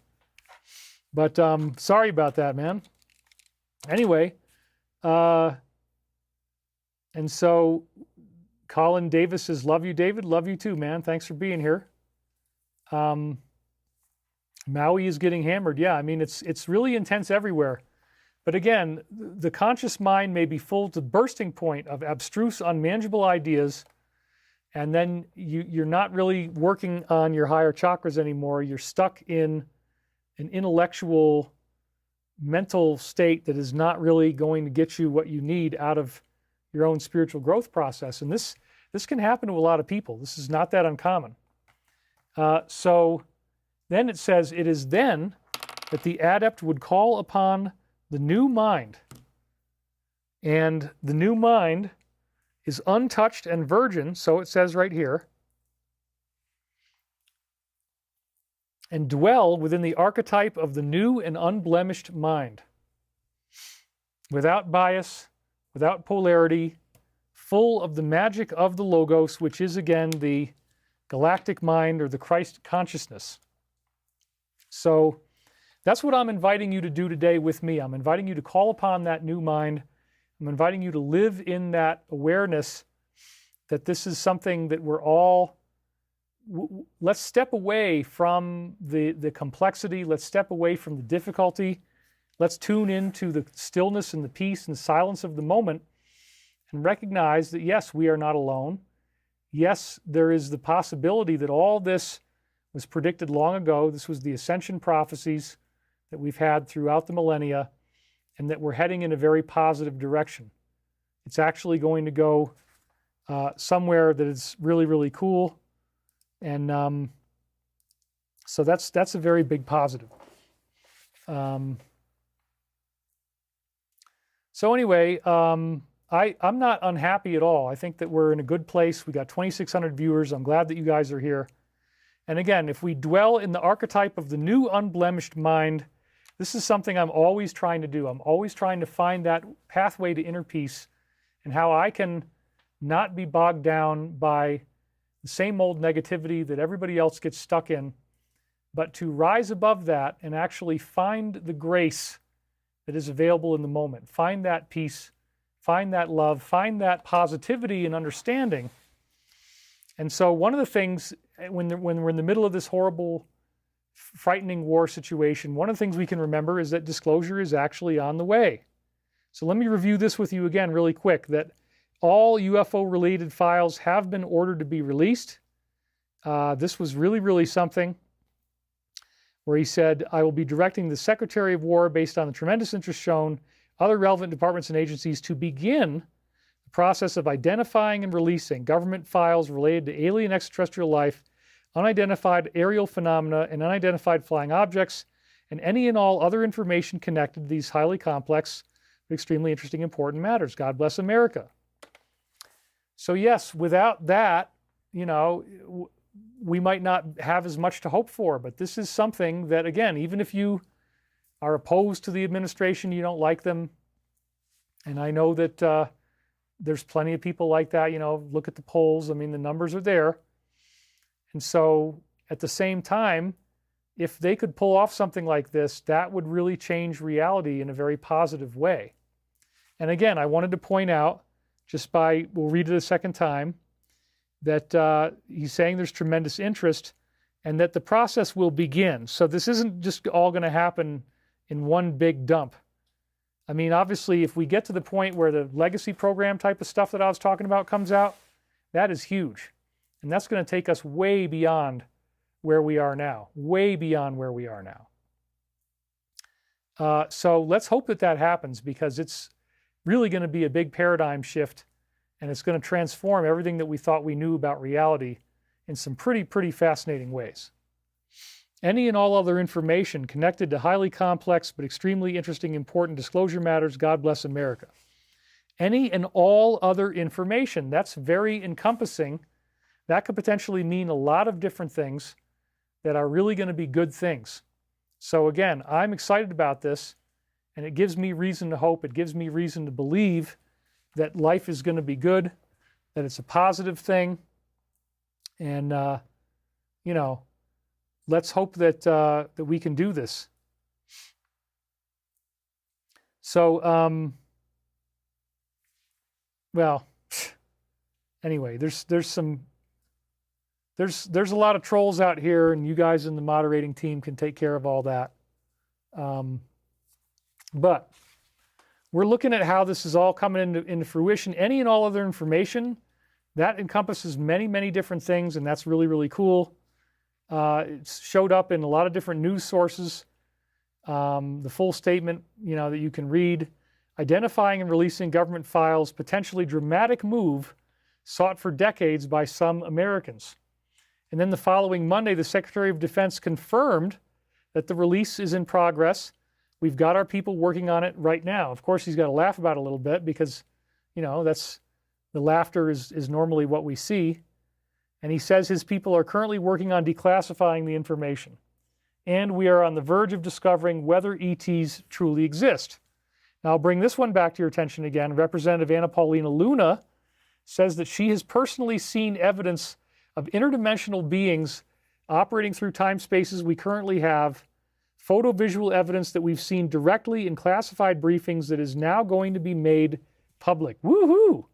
That is so exciting. When we get to the point that we're actually getting that stuff revealed to us publicly, we don't have to wait anymore. It's so awesome. And also it says that I will be sharing with the American people stuff that was briefed to us directly by the FBI.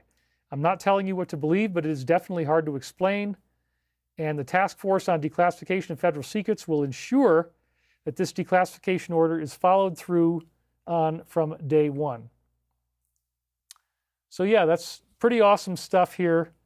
And, you know, I'm really happy that this is going on, and want to make sure that you guys are happy too. There's been some new developments, by the way, so they are moving forward. Check this out. This just came out on Thursday, that the U.S. government quietly reserved the aliens.gov domain name. And yeah, so it's really starting to happen. This is from one of my sites I go to every day. The Executive Office of the President has registered the aliens.gov domain, a quiet but unmistakable step toward a potential public portal for declassified materials on unidentified anomalous phenomena. The New York Post has indicated that forthcoming disclosures could include videos, photos of non-human craft that are proving that we are not alone. Isn't that something? So here's a tweet from the New York Post. The UFO release could include videos, photo of non-human craft proving we aren't alone. There you go. And with aliens.gov registered in the registry, the administration appears intent to force transparency where predecessors allowed compartmentalization to persist. Skeptics have dismissed these accounts, but pilots, radar data, and credible military witnesses continue to describe phenomena that defy conventional explanations. Americans and the rest of the world deserve the full picture on what have been observed in our skies, especially when it involves potential interference with our critical defenses. That's right. That's another big part of the story here, is, again, something that we've been hearing about. If you go back to Dr. Greer's Disclosure Project, all the way back in 96, 2001, we were talking about UFOs powering down various installations, including our most lethal weapons. This has now gone mainstream as a result of being on a very popular podcast, the Danny Jones podcast here on YouTube, which again gets millions and millions of views. And this is that splash screen for that podcast. He looks really serious, doesn't he? Wise old elder. His name is Robert Salas, and he was one of the actual Disclosure Project witnesses who was talking about this back in the day. So the claim again is that the UFOs actually flew over a base, disabled all of the weapons. Investigation later examined the shutdown and could not determine what had actually caused it. But this is pretty heavy stuff, man. And so here's the article on that. A former U.S. Air Force officer says unidentified flying objects once disabled several devices at a base in Montana during the Cold War, according to this new article from the New York Post and the podcast, of course. Robert Salas, who is now 85, said the incident occurred in 1967 at Malmstrom Air Force Base, where he was on duty monitoring LGM-30 technologies. Speaking on the Danny Jones podcast, Salas recalled that guards above ground reported strange lights flying over the base late one night. According to Salas, the guards initially described fast-moving lights that stopped suddenly above their facility. Minutes later, one guard called back in a panic, saying that a craft was emitting a reddish pulsating glow and hovering near the front gate. He also reported that one of the guards had gotten injured during this incident. That's not good at all. Probably because he was so scared. Reddish pulsating glow hovering near the front gate. The New York Post wrote that shortly after the call, warning alarms sounded inside their underground control center. Salas said the launch control panel showed one going offline, followed quickly by the rest. Within moments, all 10 of what they had, the technology at the site, all 10 of them became inoperable. So yes, and again, is this a threat? Is this a bad thing? Or are these actually benevolent forces trying to make sure that we don't blow each other up? And, that's my inclination, is to say, is it really such a bad thing or not? And again, that's why I don't think that any type of large-scale use of this technology is ever going to happen, because these beings are not just going to do it back then, they're going to do it now. They don't want the planet to be destroyed, and so if somebody were to try to use those types of devices in this current conflict, I really don't think that it will ever happen. Please dive into what you uncovered about Space Warden. Well, we'll take a look at that as time goes on here, but it's a good thing. And Muskrat Dan says, Sheila watched the test at Vandenberg on 3/3. Okay, that's great. Thank you for the donation. Okay, so it's definitely a very cool thing to find out that we're being protected. That's how I look at it. I don't look at it as a threat per se. I think that these beings are benevolent. I think that they're making sure that we're okay. In fact, we heard from various insiders that in 1991, there was a major meltdown of this type of technology in both the US and the USSR and China. Anybody who had it, it all got taken down, taken offline, 1990, 91, around that time. And these higher forces are just simply not going to allow us to have that type of a war. And I think that's good. Anyway, here's Dr. Salas on the show. And we looked at the board, and sure enough, one of them went from green to red, which means it's not available anymore. No ability to launch, he said. Then very quickly thereafter, bing, bing, bing, bing, all 10 of them went down. They all went red. You can imagine how freaked out they were. They jumped up and ran through their checklist and realized 2 launch facilities miles away were showing that someone or something may have breached the fenced area. He said he immediately sent guards out to the silos, and when they were about a mile away, they saw lights hovering above these areas. They were scared to death, he said. They didn't want to go any further. They were so frightened of these things. He said he later heard the injured guard might have hurt his hand while clearing a jam in his rifle or cut it on barbed wire during the encounter. Okay, so it had nothing to do with the craft itself. That's important, right?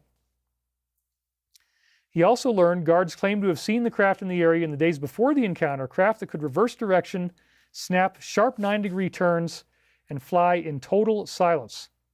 He said he's convinced that intelligent non-human civilizations visited our planet in order to prevent this type of a war.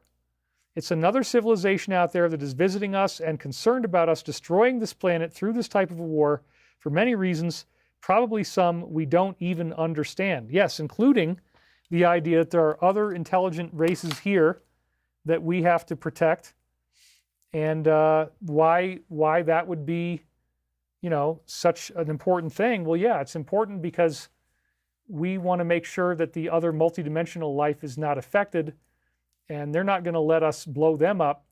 And these are actually multidimensional explosions that actually affect other layers of reality, not just our own. It's very intense stuff.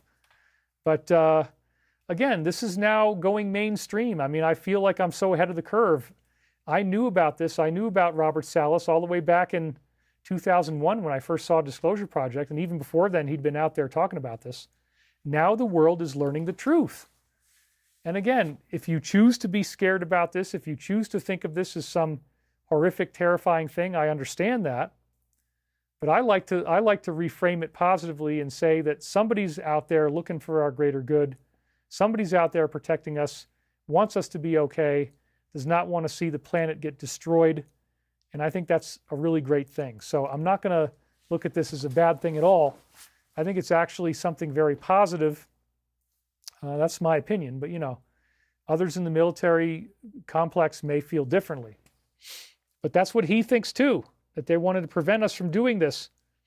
And Air Force investigators forced him and his commander to sign strict gag orders following the encounter, warning that they could face prison time if they ever even spoke about it. And that is a very consistent thing.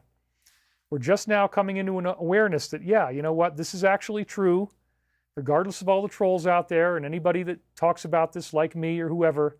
They try to say you're crazy. They try to say that you're, laughable and you're an idiot and you're a fool and you're a moron, whatever.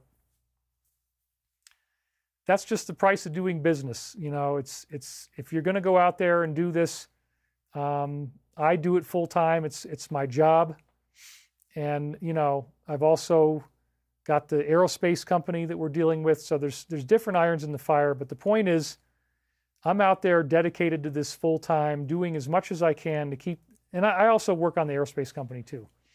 And they're all interconnected for me as one greater mission. And we're making progress. So we want to see these things happen. And here again, this was something that just occurred back in whatever he said, 1964.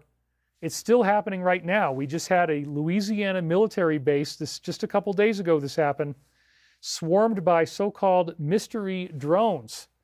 It says mystery drones swarm a military base in Louisiana where the U.S. Air Force's big planes are stationed, and the Air Force was not able to stop them as they flew over sensitive areas for an entire week. What kind of drone is it that you can't stop from flying over something? You can't shoot it down. You can't do anything to make that go away. That's very intense. So again, this is something that's happening right now. This is in our reality.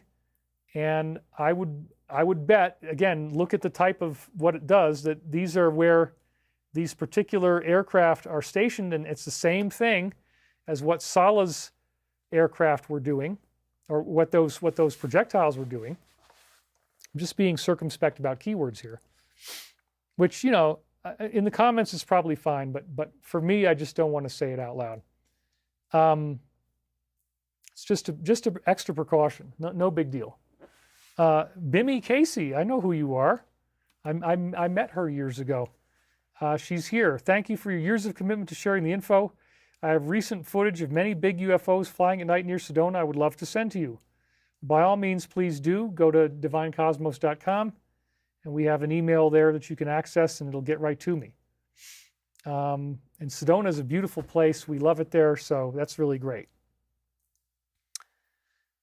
It's scary and wonderful. The times we're in is pushing 68. I'm excited that I'm still here and learning all you share. Your hard work and time, dedication. David, you are so appreciated. That's right. Yes, I was wondering if it's okay in the comments. Thanks for letting us know. I noticed that some things were getting moderated. It's probably okay. I don't think those terms are so bad that we're going to have a problem. Anyway. So let's talk a little bit about what's going on right now. Let's talk about the fear, the pain point that we're dealing with, because that is definitely a part of our reality. And again, thank you very much, Bimmy, for the donation. She is, in the Casey family, part of that whole saga. And that's the Edgar Casey legacy that we've talked about here before. So thank you, Bimmy, for showing up. Thank you, everybody, for the donations. We really do appreciate that. Be a good neighbor and watch out for people starting wildfires. Absolutely. I don't think anybody around here is stupid enough to do that, because it would destroy a whole lot of property and it would be bad for everybody. So, but then again, the one that we had years ago was from hippies that were camping. And, I think that there's a much greater awareness now about this. Who is Edgar Casey? Well, I mentioned that before, that Edgar Casey was a psychic born in 1875, died in 1877 to 1945, and that he did medical readings where he accessed intelligent consciousness that was way beyond the normal limitations of the human mind. And he brought in these beautiful readings that were words from an alleged higher intelligence. And they're just inspired, revealed teachings. But in this case, they would diagnose people's medical conditions accurately and had some pretty stunning results that came out from all this. So, we love the Edgar Casey readings. That legacy is big. It's a big part of who and what we are here. And so, yes. What extraterrestrial race does Mork fall under from the old TV show Mork and Mindy? He was an Orcon. He was Mork from Orcon. I remember that. And I used to love that show as a kid, and I always wondered why the oracle that would talk to him was so ironic and funny. It didn't match up with my own projections of what I thought higher consciousness would be like, but that's okay. I mean, as a kid, I just didn't perceive that the Father, Mother, God, or higher source or whatever would be so, sarcastic, I guess, is the way that when he would talk to his family in the show, it always kind of, I didn't understand why the source was wisecracking and trying to be funny. That part never really added up for me. But anyway, so isn't it interesting that we have the disclosures coming out right now of these weird drones that went over these various missile facilities, and that's something that's gone on for a long time. And now it's happening again right now. And so I really do think that we're not going to have any type of exchange like this occur. I think that we're protected. I think that we're going to be okay. And that this is just, the way that these higher forces want everything to be. So the war issues, however, are very intense right now. So let's dig into this a little bit.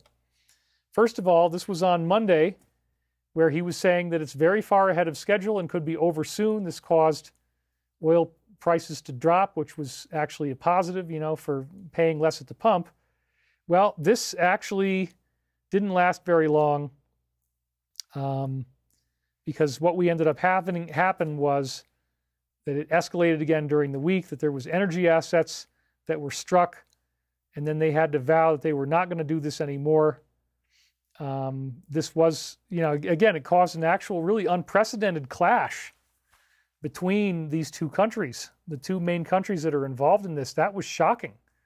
And I don't know if a lot of people expected to see something like that where, it was basically, hey, we didn't do it. You guys were responsible for that. And our president said he wanted to keep everything intact.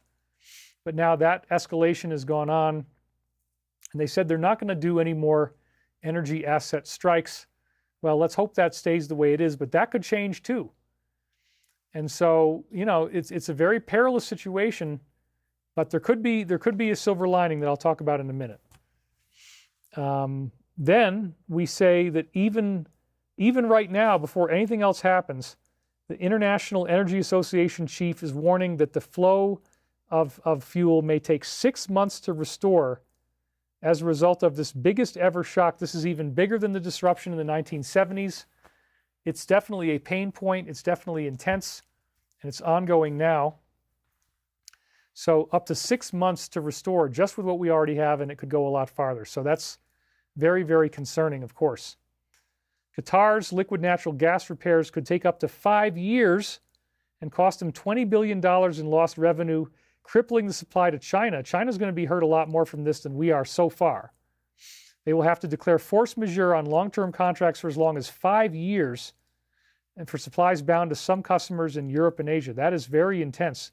All this stuff, by the way, all came out on Saturday now.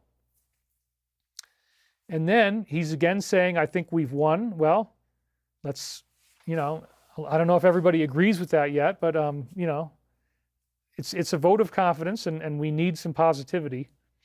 Hopefully this will come to an end soon. That's what we're praying for. We're praying for peace. So they're refusing to talk about opening up the strait, and we have this other group, the Houthis, and they are threatening the other strait. So there's actually 2 straits that go around the whole peninsula, which is mostly, again, Saudi Arabia. And now it's threatened that both parts could be choked off, which could create a much greater level of disruption. And that is really, really disconcerting as well. So, there's every reason for people to be freaked out right now. And CBS, meanwhile, reporting heavy preparations for potential ground forces. Unbelievable. This is war. It could happen, and we're just going to have to get through it. But I will be here with you as long as I can to help us all, cope and navigate whatever is going to happen here.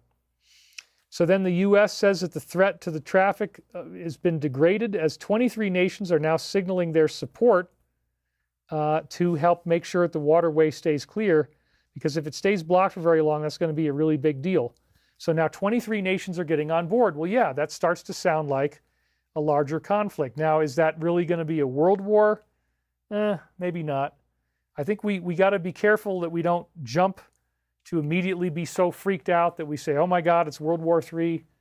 World War III would be a very, very big thing involving a lot of different powers, and it would be like Russia and China taking the side of Iran, all that kind of stuff. We're not really sure, and let's just hope that it doesn't go that far. I don't think that it will, but we can also try to steer the outcome through our prayers, meditations, focused intent, focused consciousness.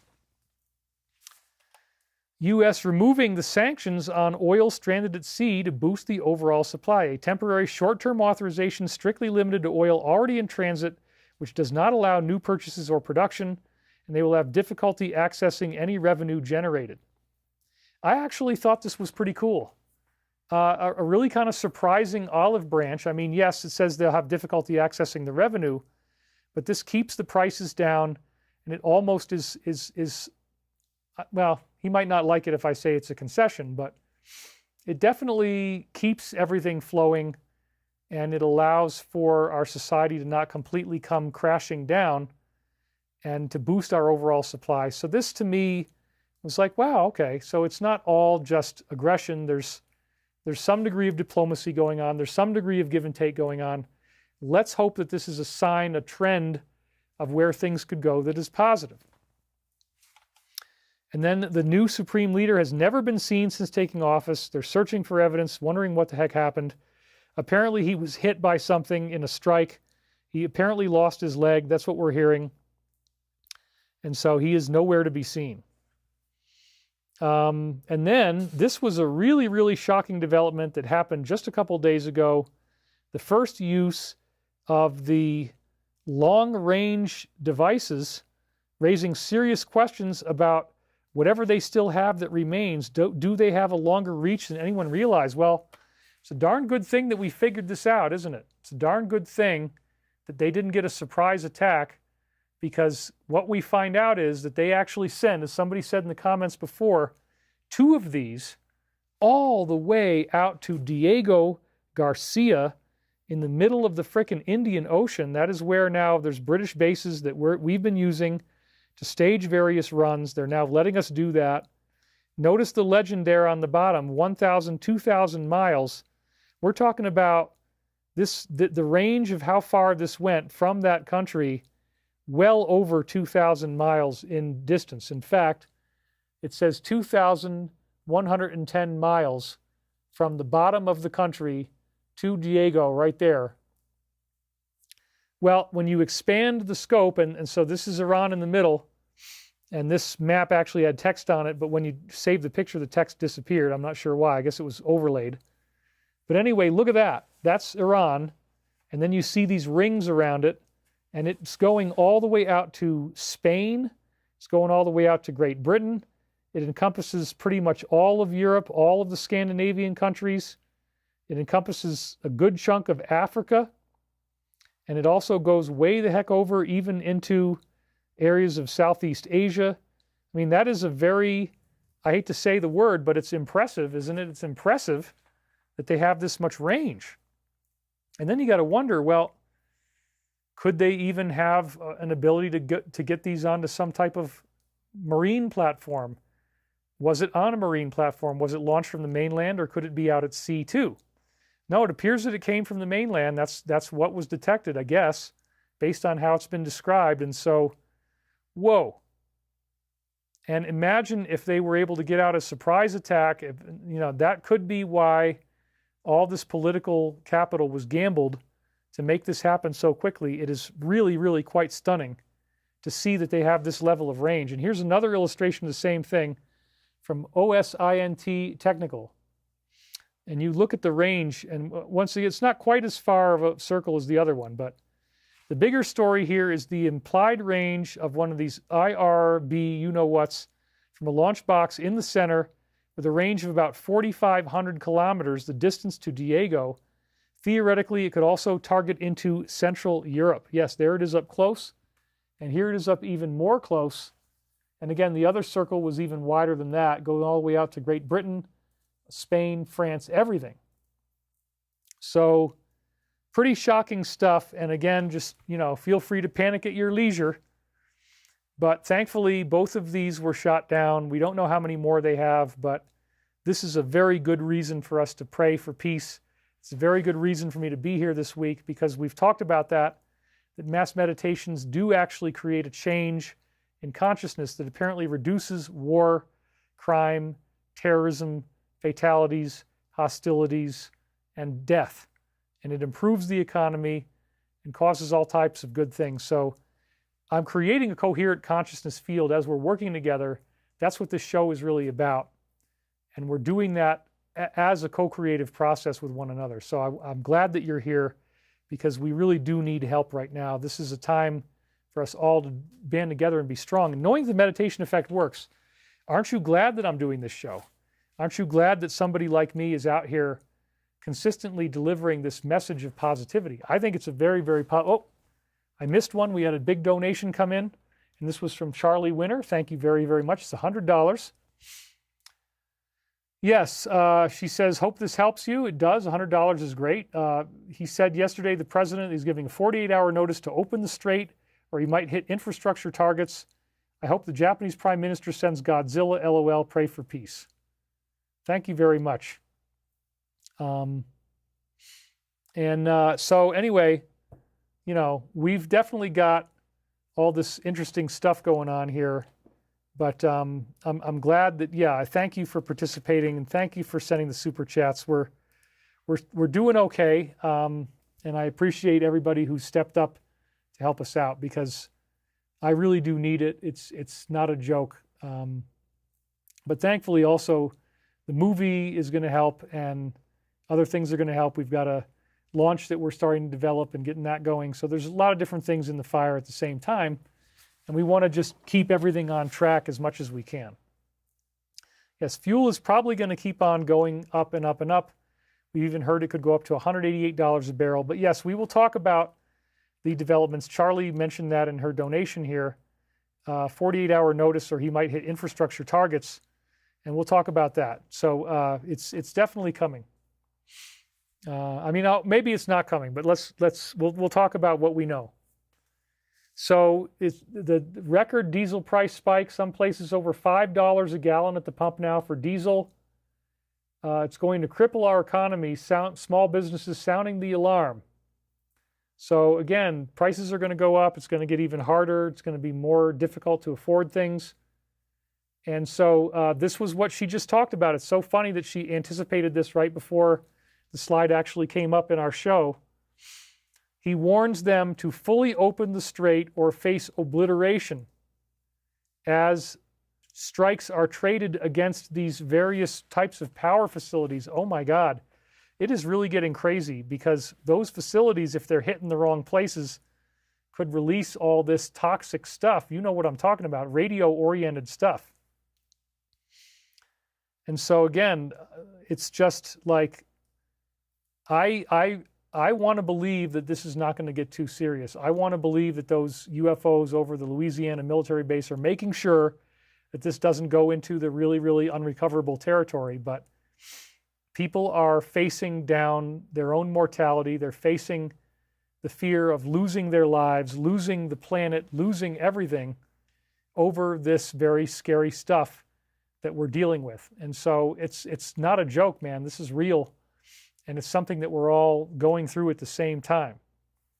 And he said, as it says in the quote there, we will hit and obliterate various power plants, starting with the biggest one first. So, and they're not taking it. They're saying they're not going to back down. And that's the so-called escalation problem that, you know, if they're willing to fight to the death, if they don't care anymore, if they just decide they want to keep escalating, we need to take that into account that, you know, somebody might not do what's going to protect them. They might actually do a very self-harming move instead. And so this all has to factor into the strategy of how this plays out. But let's read a little bit from this one because this is where it really is starting to hit the ground. As a reminder, here's what he threatened on Saturday. The clock is ticking, assuming he's ready to make good on the promise. If they don't fully open without threat the strait within 48 hours from this exact point in time, we will go after these various power plants, starting with the biggest one first.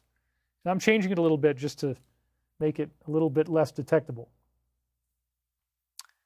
So, yeah, I mean, look, I get it. It's scary, and people are saying that in there. It's like, it's tough talk, it's cowboy talk, but you know, and so if somebody's already predisposed, they don't like him anyway, this is just going to make them even more upset.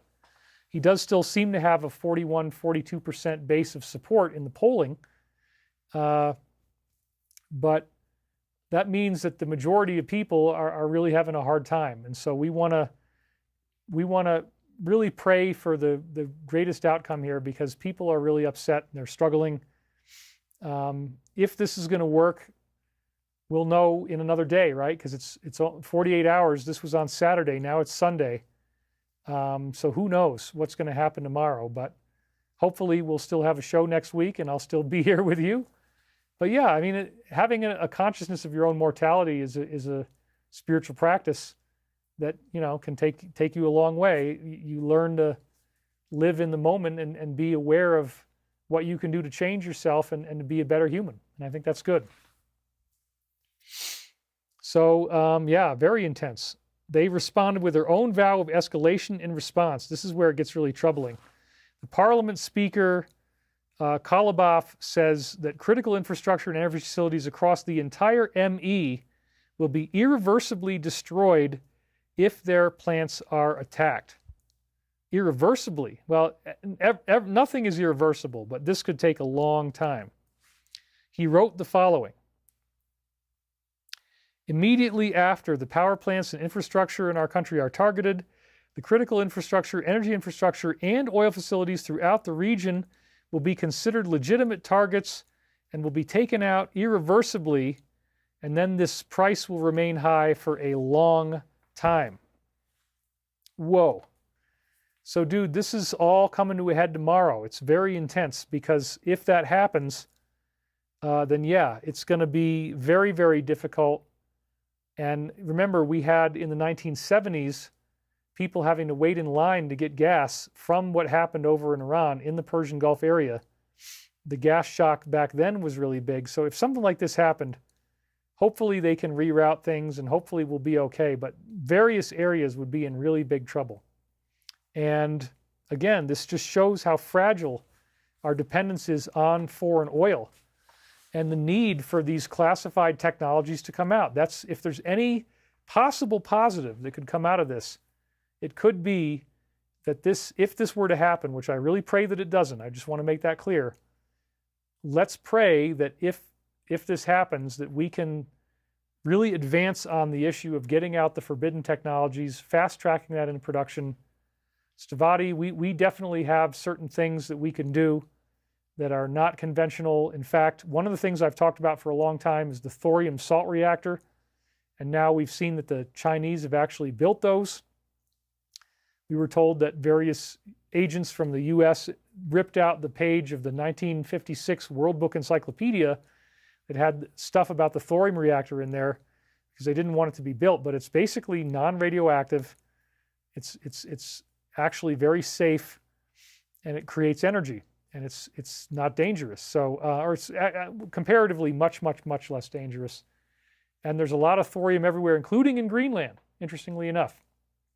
So maybe we could go into some type of cooperative agreement with Greenland to start mining thorium and be able to begin to transform this, because again, a very small amount of fuel, you drop it in with an eyedropper once a year into a little cube that you have in your home, and it could run your whole house off of one of these reactors. That's all that it would take, and it's very safe. And you can, have it in your car, and then your car, you only need to add this fuel once a year. And it could really transform a lot of things for us. So that's really exciting.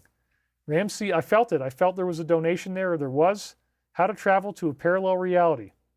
Well, this energy technology isn't necessarily going to take us into a parallel reality, but it's definitely got some good things. Again, thank you for the donations. We do need them, and I really appreciate that very much. So anyway, lots of things that are going on here that are good. I want to be able to live in that truth, live in that awareness. And, we need to be family friendly here, so please respect that. Anyway, that was a very, very shocking thing. So Iranian Foreign Minister Abbas Araghchi this weekend says there's no room anymore to talk with the Americans. They deceived us with promises of no attack. Even after making significant progress in negotiations, decided to attack us anyway. So, yeah, there's definitely a need for diplomacy here. We had a donation from Neela Zerker. Thank you very, very much. And that was, again, $100. It's the red one, which is great. Really appreciate that. And so Scarlet Fire, because the shale boom produces light sweet crude, many U.S. refineries cannot efficiently produce it, leading to the export of domestic light crude to Asia and Europe, while we import heavier oil. Yep. So anyway, this is all stuff that, thank you again, Neela, for the donation. I really appreciate that. It's great that you're here. Great that we're able to be together and talk about this stuff. So again, we want to move towards diplomacy. We want to move towards de-escalation. And so far, that's not really happening. The experience is extremely bitter, he says. Trust is completely non-existent. The regional war slams the doors of diplomacy shut for good. Well, I don't think that's going to stay that way. But again, let's try to pray for the best positive outcome that we can, and try to find a way that we can uplift and mutually support each other as best we can. Sally View donated $100 as well. Thank you very much for that, Sally. We appreciate your donation. Here she is, right there. That is awesome. And we're still, we haven't broken any records this week, but that's okay. I love all you guys, and I'm glad that you're here. And the main thing is that you showed up and are praying for peace, because that to me is more important than anything else, is that we really work this. And so I'm creating a coherent state of consciousness with you. We're working together to try to bring out a very positive consciousness here. And we only have a couple more of these things from the war. But again, this is what you're reading in the news. The U.S. is still considering plans to seize or blockade this island, which would be another massive escalation. Some analysts have deemed it very self-harming in terms of warships or any troops sent that deep into this area. Whoa. So yes, if it goes into land, then we could really actually start to see some casualties. And that would be, again, another major escalation that we really hopefully don't have to see. But maybe the idea is that since it's an energy-producing region, that energy could be used to stop the price shock from happening. But that's very risky. And again, they might attack it themselves if it got taken over. So there's no guarantee that that's if you think about it like in terms of the game of Risk, or even the game of Battleship, right? Like you could sink that battleship. So again, I'm not really qualified. I'm just an ordinary civilian for the most part. I'm a public figure, but I'm still just an ordinary person. Not really qualified to understand what's going into all these plans, and I don't claim to be an expert. I think many people that are talking about this stuff, they're going to arrogate to themselves that they know everything. We don't have the intel. We don't have the information. But I just want to make sure that we're safe and that we're okay. And that's my main concern, is just let's try to be kind to each other. Let's try to be positive. Oh, thank you very much. This channel and X22 is the only places I trust to get my news. That's really nice to hear that. Some people want biblical prophecy to be fulfilled. Yeah, it could even be both sides that actually want that, for all we know. So yes, this is very intense. That the escalation could be actually extremely. It could go into something where we have a very large amount of casualties. And so this is another post of the same thing, that they would target all critical infrastructure, energy facilities, and installations throughout the region, all of them. So yeah, I mean, if we lost all that in the Middle East, it would be very, very, very, very significant. And so I really hope that there is some way that this can be avoided, that it doesn't go to this stage. But if it does, I mean, even so, getting out the forbidden technology would take a while. It's not going to happen overnight. We are up to 2,700 viewers now. And I get it. There are people who are really unhappy about the president. We're seeing some of those comments come out. People are, really, really scared, and I get that. But I want to reaffirm that over and over again, we've had these cases where things look really scary, and then it doesn't end up being quite as bad as what we thought it was going to be. There's somehow like miracles that occur, and things work out in a way that, we didn't really anticipate. Just want to get that to be a little bit nicer. Yeah, it looks okay, right? I think so. All right. Dave and Dave, that's right. The two Daves, X22 and Wilcock. Well, yeah, so let's try not to freak out because, again, that's not going to do you any good. We know that staying meditative and peaceful is the key to getting the proper outcome that we really want. We know that being able to live in trust and in love and to have a positive consciousness is where it's at, and that's going to really get us through our own dark night of the soul here. So I think it's a very positive thing. And so there's another headline about the same thing. The 48-hour ultimatum ticking down. We only have 1 day left on it now. And 50 days of higher prices to trade off against 50 years of them not having this type of technology. Well, it would be nice if that's the way it turns out. It really would. So again, then we also see another thing there, that the other big piece of news that you're looking at is these mass casualties in the country of Israel.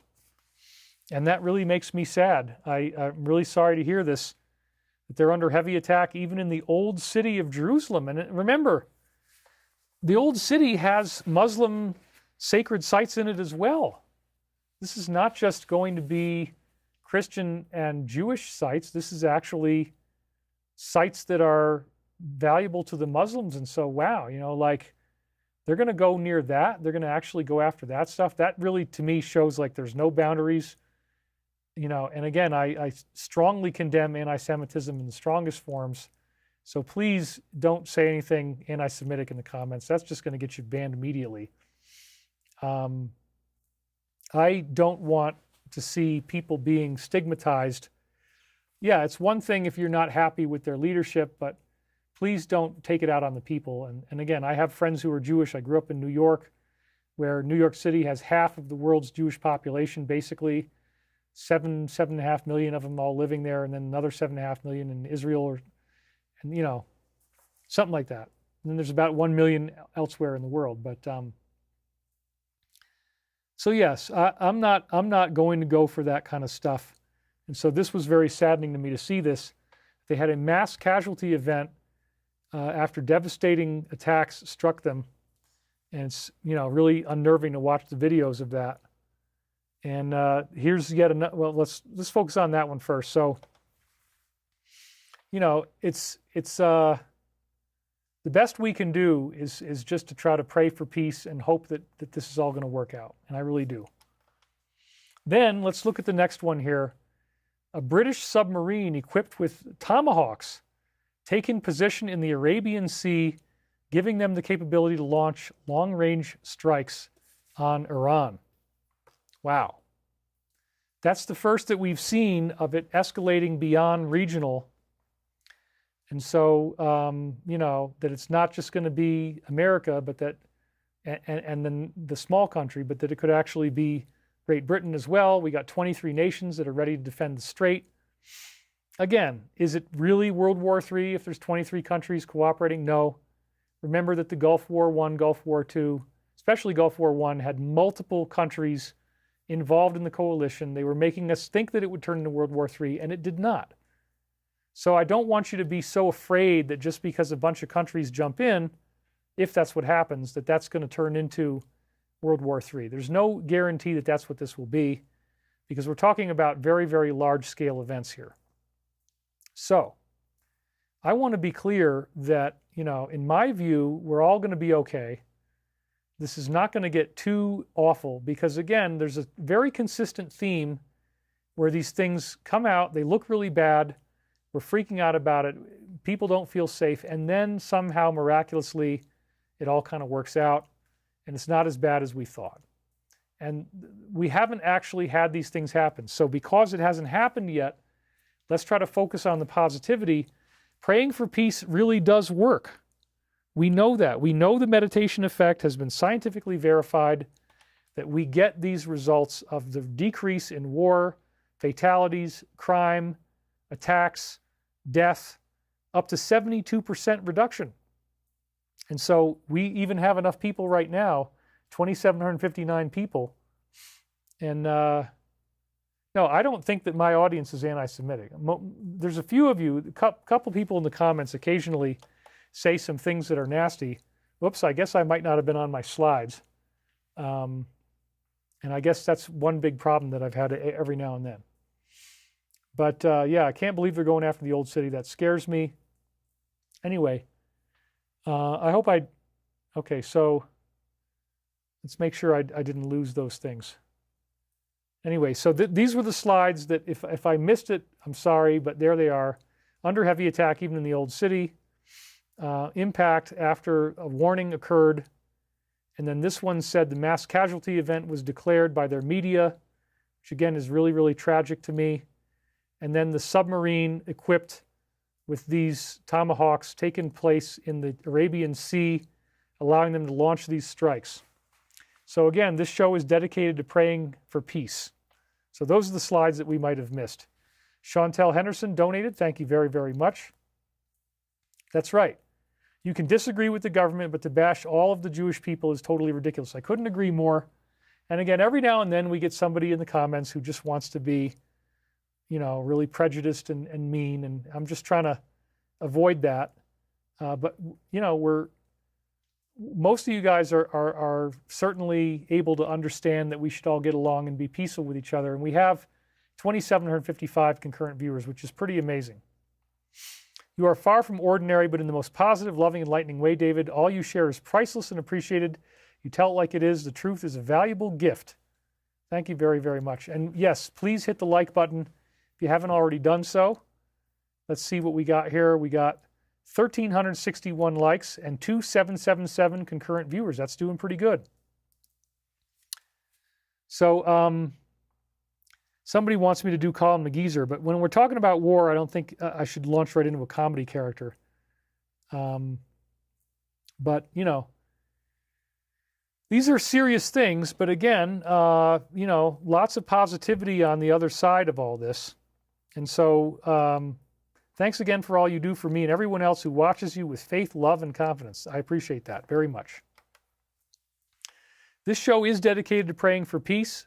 Thankfully, we have not escalated into World War III.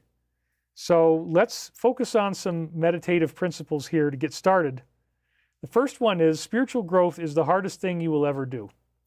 So right now, as we're going through all this stuff, and it's so intense and it's so scary, just remember that spiritual growth doesn't come easily. It doesn't come quickly. It takes work, effort, and sacrifice. And so it is the hardest thing you will ever do. And, it doesn't have to be a sacrifice, though. It can be something really great. Another one, you are never alone in the conscious universe. Remember that the universe is alive, the universe is conscious, and therefore we are not left alone here on earth. We are not simply thrown to the winds of fate with no recourse. There's very positive forces looking out for our higher good that we're going to talk about today. Another one, the universe is in a state of becoming. This is in the law of one. We don't know what's going to happen yet, so let's not prejudge. Let's not assume that it's going to be really bad. Let's not assume that gas prices are going to skyrocket. Let's not assume that this is going to get huge. The more that we pray for the positive outcome, the better it's going to turn out. And no, I'm definitely not bashing Jewish people, just the opposite. Anybody that thinks otherwise, not getting it.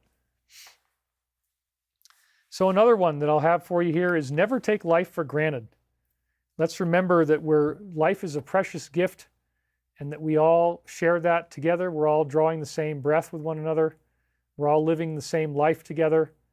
And it's a wonderful thing. So we're going to try to be as positive and supportive for each other as we can be.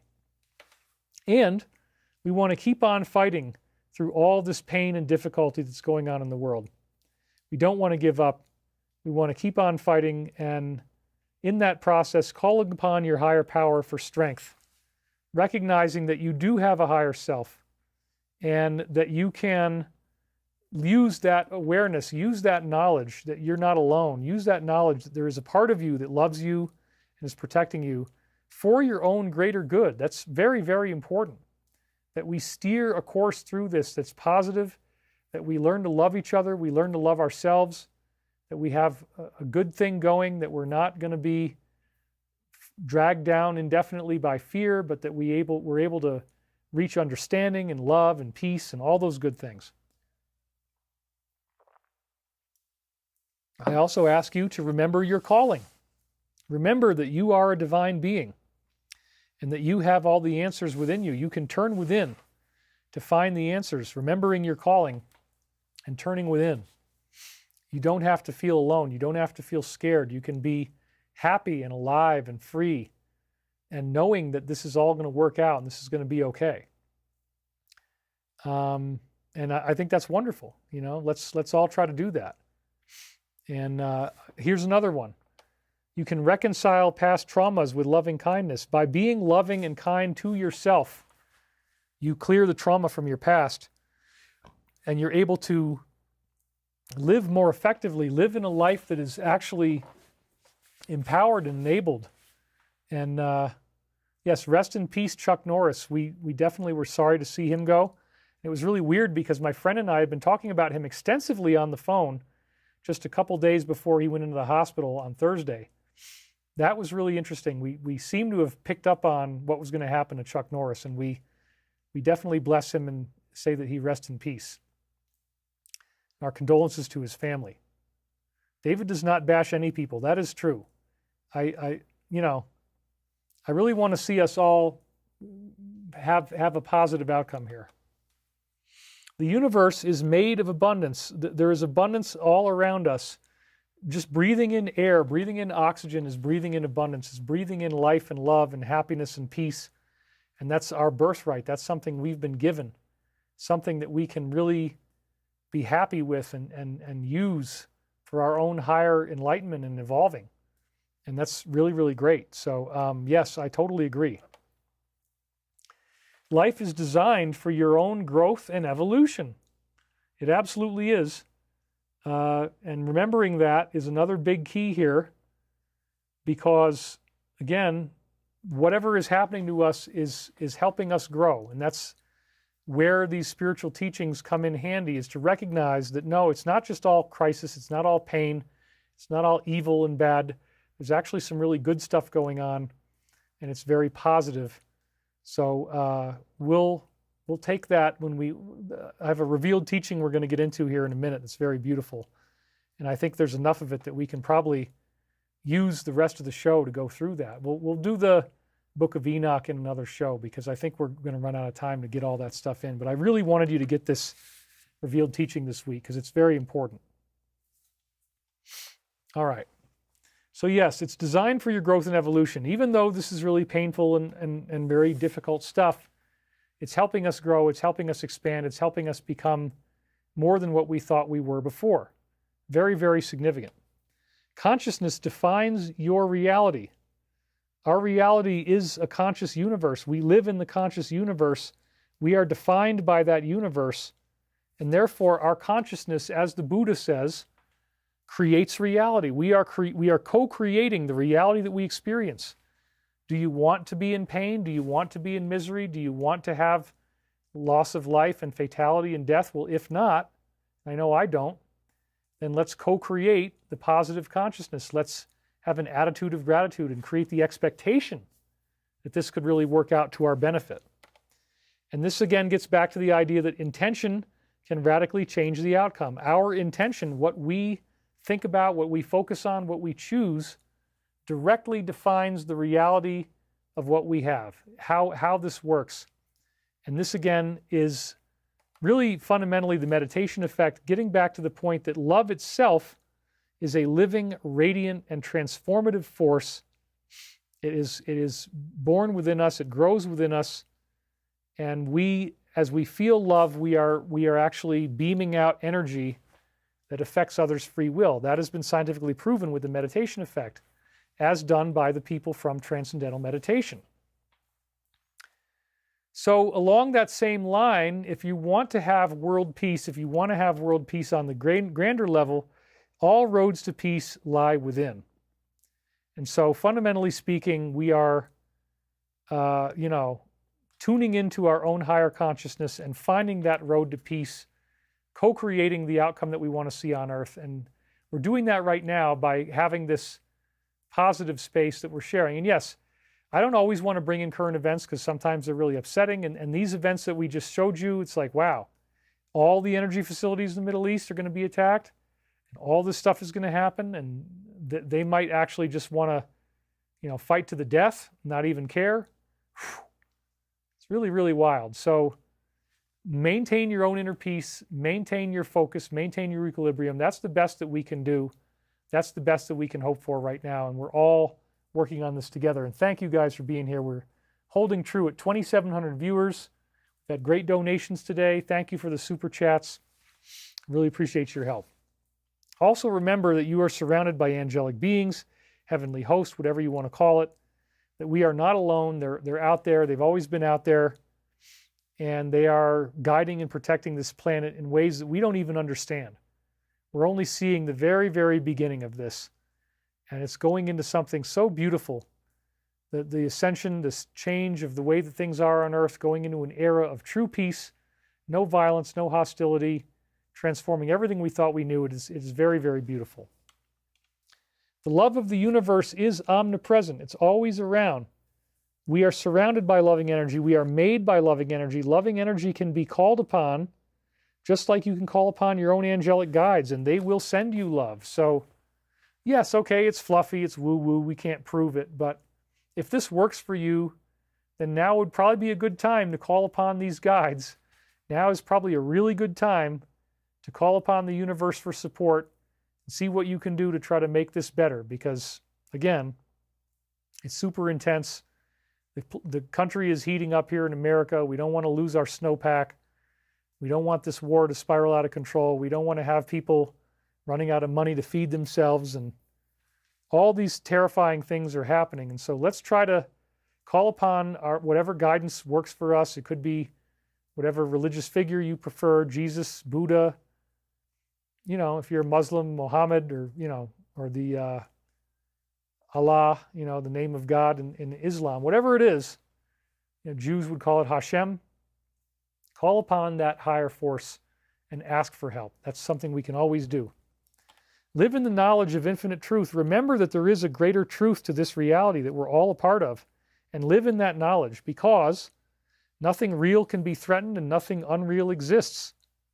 Call on that higher truth and recognize that this whole world that we live in is ultimately a consciousness hologram. It's an illusion. And with that understanding, we now realize that we have more control over the outcome than we thought. We can actually affect the way that things progress. We can create positive change.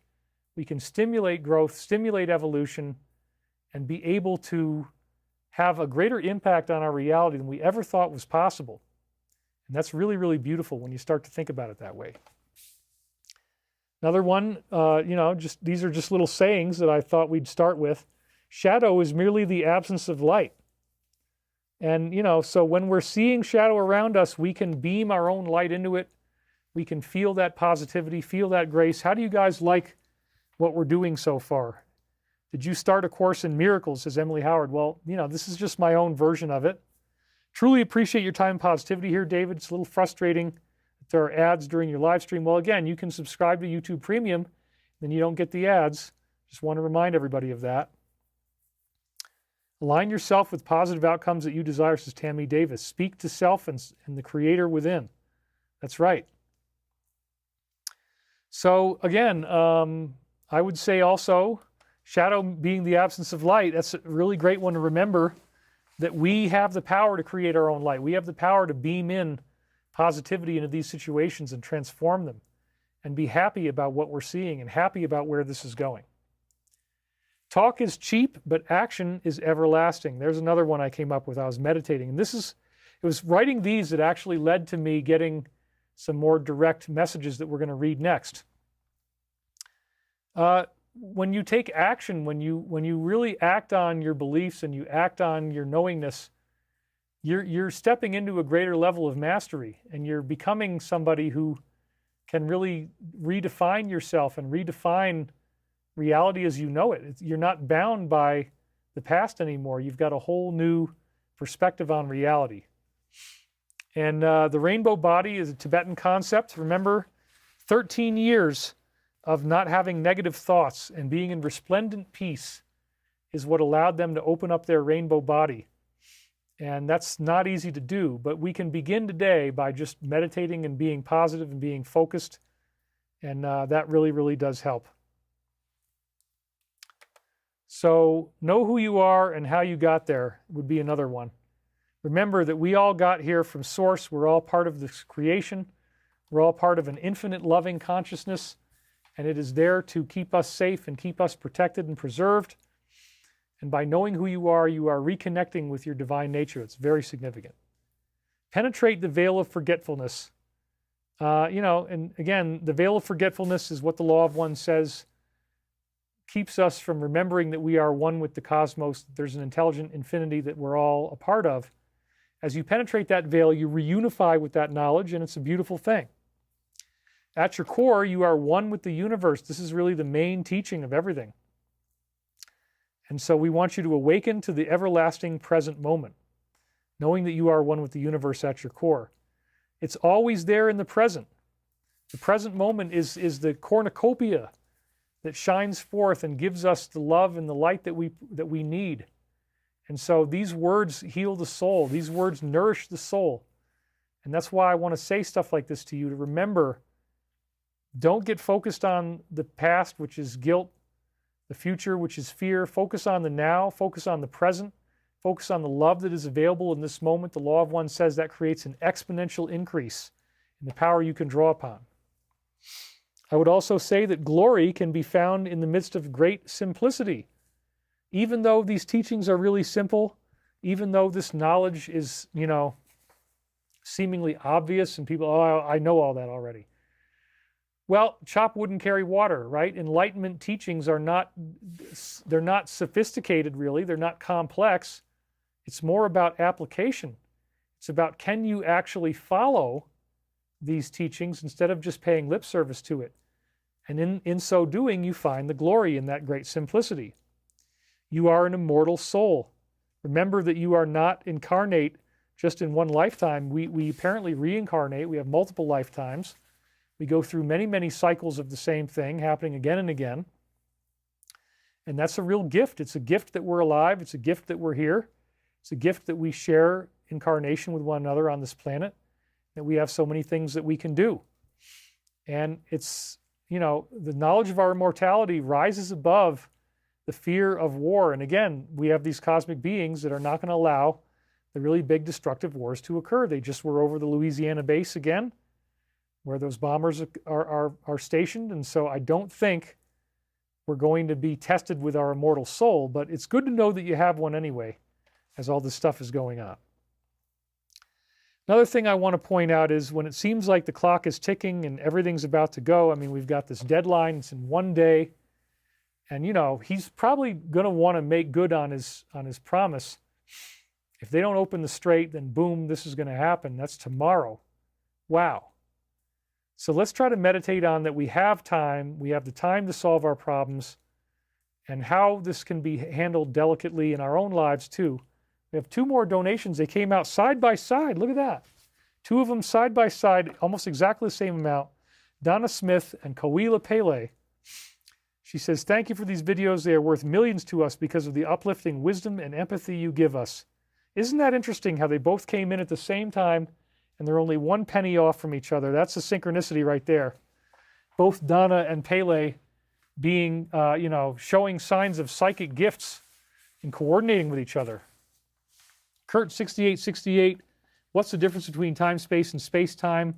It's kind of off topic about what we're talking about now, but time, space is the astral plane where ghosts exist and we live in the afterlife, and the rules of space and time are inverted.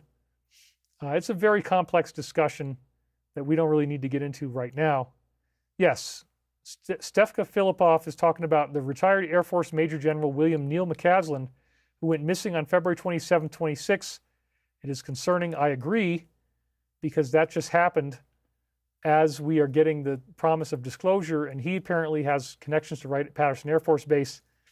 There's people in the UFO community doing whole shows just on that. What happened to him? Is he missing? Where did he go? That kind of thing. So yeah, we feel really bad that that happened, and let's hope that he's safe and he's okay and that he's just missing and not dead. But we don't know. I mean, they do kill people. We know that that happens. I've certainly had plenty of threats against myself. It's not just the weather. Believe me, there's a lot going on. And they do try to intimidate you. It's really wild stuff. Daryl Bennett just donated. Thank you very much for that. So again, reflecting on the fact that we do have the time that we need to solve our problems, I think that's a very, again, positive and benevolent meditation to have. To remember that the universe is supportive, nurturing, and kind. That, we are all living in that grace. We are living in that nurturance, and the universe does want to help us. So when you're in the moment of fear, just try to breathe and try to get back to that ground state where you trust in the goodness of the universe and you trust that things are going to be okay, and you can live in that truth and not be afraid, because the fear is really not going to get you anywhere. We know that all these spiritual teachings very consistently tell us, do not be afraid, focus on the positive, focus on the love, focus on the light, and I really encourage you to do that. I want you to call upon the Christ Spirit for your wisdom and guidance. If that works for you, if you can get down with the idea of Christ, it's a great thing. It can really help you. It's helped so many people. It's the most prevalent religion on earth. And Christ can be your savior, your support system, your guiding light. You know, he went up on the cross. He died for our sins. If that's true, that's amazing. You know, that somebody would be willing to offer themselves up for planetary goodness. And again, it's a pattern. There's many people that are offering their services to try to help humanity. I'm one of them. I'm not saying that I'm dying for anything, and I'm not saying that I'm a savior, but I mean, the Casey readings did say Jesus is the pattern. Jesus is your elder brother. Jesus is this pattern of blueprint, timeline that we all get to follow, and it helps us. His sacrifice helps us regain clarity and consciousness and higher wisdom and knowledge. And it's so beautiful when you think about what we can do, what we can achieve, what we can become in that consciousness. And I'm grateful for Christ. I'm grateful that Christ is out there and that we have that strength to call upon. That love can transform all negativity. Anything negative going on in your life, you focus in on the love and it can really be transformed. And that's because you are a radiant being of love. You are actually made of loving energy. That's what the teachings tell us. And again, the show is about angelic ascension messages. So here we are doing them. You are a radiant being of love. And your life is meant to serve a higher purpose. That's a really good one too. You know, we're here to answer a calling. And the more that you can align yourself with the idea that you're here to serve a higher purpose, the better it is. The hologram shifts, but the truth remains omnipresent. The hologram is the physical reality that we live in. The truth rises above that. No matter what happens here on earth, even if we all ended up dying, there's a greater reality that we live in and we'll be okay. I don't think that's going to happen. I think we're going to be fine. But death is not a threat. In the final analysis, death is a transformation, and we are all one with the cosmos already. Know that you are one with the Almighty Creator. That's the next one on our list here. So again, I don't want you to be threatened by anything. I want you to be confident that you can get through this, that you can be okay. S. Vound Training donated $50. Thank you very much. Right there. And he says, thank you for being one of the truest, strongest, knowledge and heart-led teachers to us all. Well, I really appreciate that. Maybe we are already dead. Well, that's an interesting philosophical idea, but no, I think we're definitely not dead. So somebody's going after our trolls here, but let's see here. Somebody made somebody else laugh. I don't know what's going on in the comments. Oh, That would be the day when Angry Daddy makes a peaceful meditation. Oh, J. Bob Philippe donated and said, how about Angry Daddy getting after people for not meditating enough towards peace? We need a good laugh in these times of peril. Well, I'll think about it. And he says, you missed my donation. No, I just got it. I just got it. But yeah, we'll if Angry Daddy feels right at the right time, we'll do it. But again, I got to be in the right headspace myself. And I'm not exactly there just yet, but I could be. Let me think it through. All right.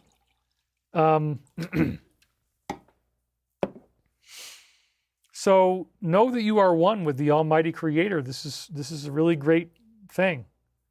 And recognize your intrinsic worth and live by it. That's a really good one too. Live by the fact that you are a being of infinite worth. We know this. This is the great teaching. The Law of One says, recognize that you are a being of infinite worth, and we can take that one right to the bank. There's a lot of good spiritual juice in that.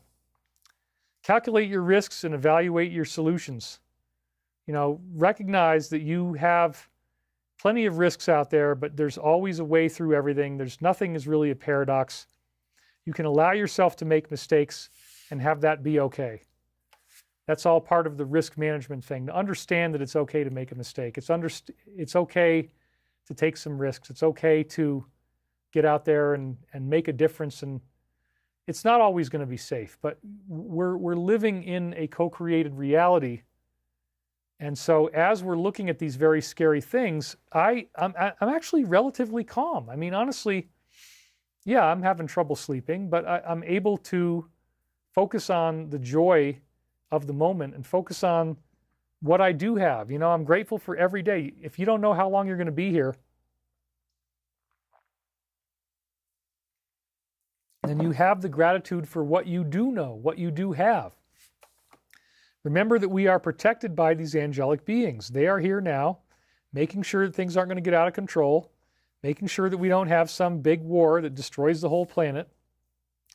And their guidance is critical for our positive outcome. It's absolutely critical that we have their guidance supporting us in this critical time.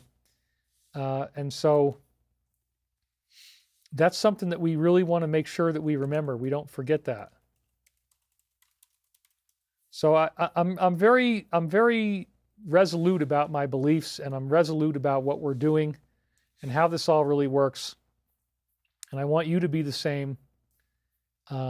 So that's what we're going to do here.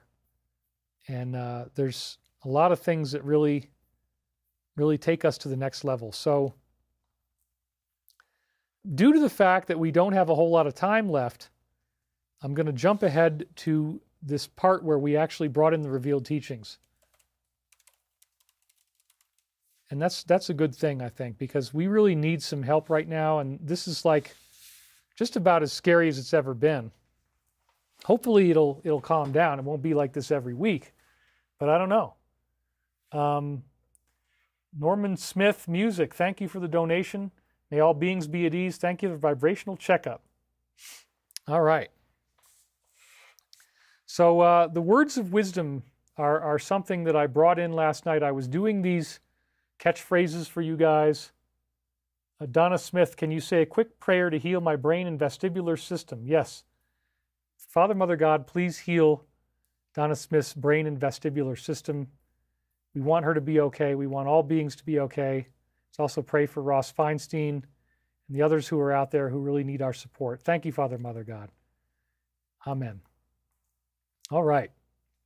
So, yeah, we're happy to use some prayer power once in a while. So let's now cut directly to our words of wisdom, because this really, I think, transforms a lot of people's minds and hearts, gets us into a really nice space.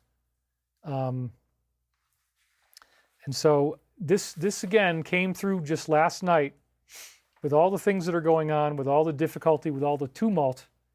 You know, it's a time to reflect. It's time to remember that we do have angelic protectors, and whether this is the voice of an angel or not, I'm not sure. But it definitely came in from a high vantage point, came in from, I just listened in, I got into a deep state of meditation, I breathed deeply and I tuned in and said, what am I going to hear? What am I going to feel? What's going to flow through naturally? What's going to feel good? And this is what I got. So at one point, it seems to be Archangel Michael. He mentions a sword. That could be. We definitely had Archangel Michael. A lot of people were saying, hey, where's Archangel Michael? Well, in this time of great stress, in this time of great need, that's what came to me. And these words came from a place of true inspiration. And I find it very beautiful. So this is going to be the beginning of our peace meditation. So right now, I'd like you to begin with these words of wisdom. Let's put your both feet flat on the floor. Close your eyes. I'm going to start reading these words to you. And I want you to just tune in now and just feel the flow and the radiance of the words. We're going to read them nice and slowly so that you can really absorb the content, absorb what they have to say. Take a nice deep breath in. Just let it go. Take another nice deep breath in.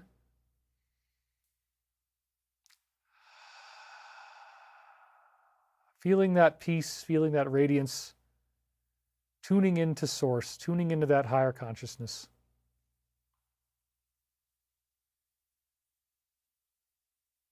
Visualizing white light surrounding these areas of conflict. Visualizing a positive outcome for all things that are happening. Seeing what we can do here and now to bring about a glorious change, a glorious consciousness activation, the likes of which we've never seen before. Bring about peace, bring about love. Supporting all those who are in harm's way, supporting our troops, praying that they are safe, praying for a quick cessation hostilities that makes our planet safer, no major disruptions to our prices and our way of life, no major suffering coming out of this, but some type of rapid and intrinsic change that can bring about the love and the peace that we seek. All right, with that said, if you want to look at these slides, that's okay, but I would ask that you keep meditating. I'm just going to guide you through these words because they're very, very beautiful. And I think that it really has a lot to offer. It's the first time that I've done this in quite a while. Okay, here we go. Remember your true calling. You are an emanation of the one infinite Creator. You are perfect in every way. Your life is a glorification of the true beingness of the universe. We live in the remembrance of those who have gone beyond, and we exalt in wonder at the great mystery. Isn't that beautiful? Never forget how deeply and truly you are loved. This world can be cruel and harsh, but above and beyond that, you are perfectly connected to Source. When others attack and criticize you, remember that you are, first and foremost, a child of the one infinite Creator. Since goodness and glory are your true states of being, you never need to feel alone.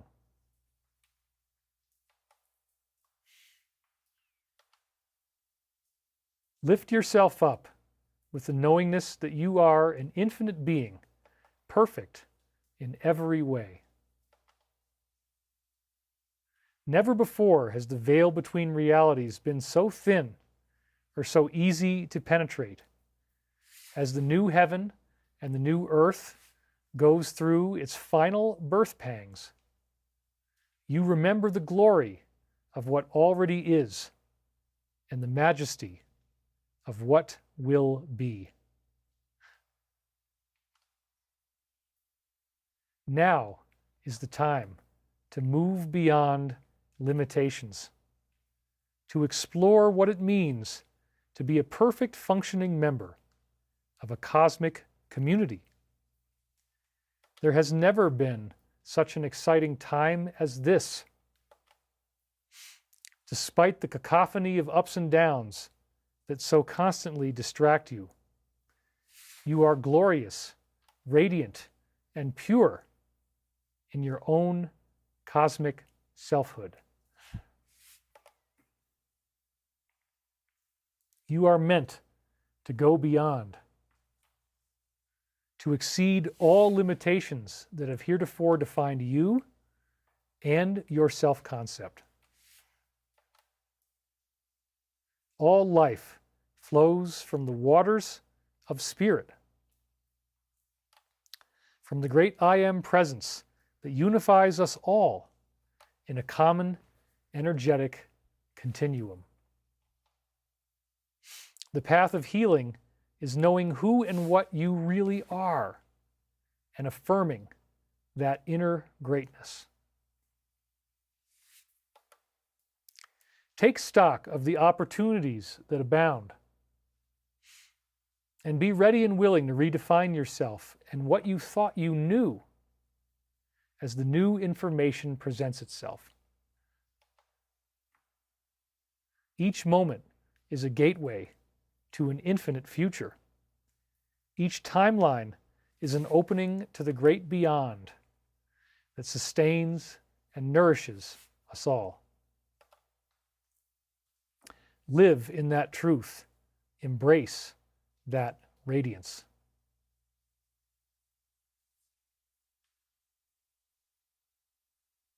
And I'll just stop for a second here and say, yes, each timeline is an opening to the great beyond. We have so many things to be grateful for. We have so much to be thankful for. We're so grateful to be alive. We're so grateful to be here now, to live in this cosmic reality, to have all these wonderful things available to us. We have so many opportunities that abound, and we can redefine ourselves in that greater truth. But let's keep it nice and meditative here. Okay. Once you accept your own divinity, you step into a greater conception of self and of what it means to be human. The universe is a place of wonder, miracles, love, peace, and forgiveness.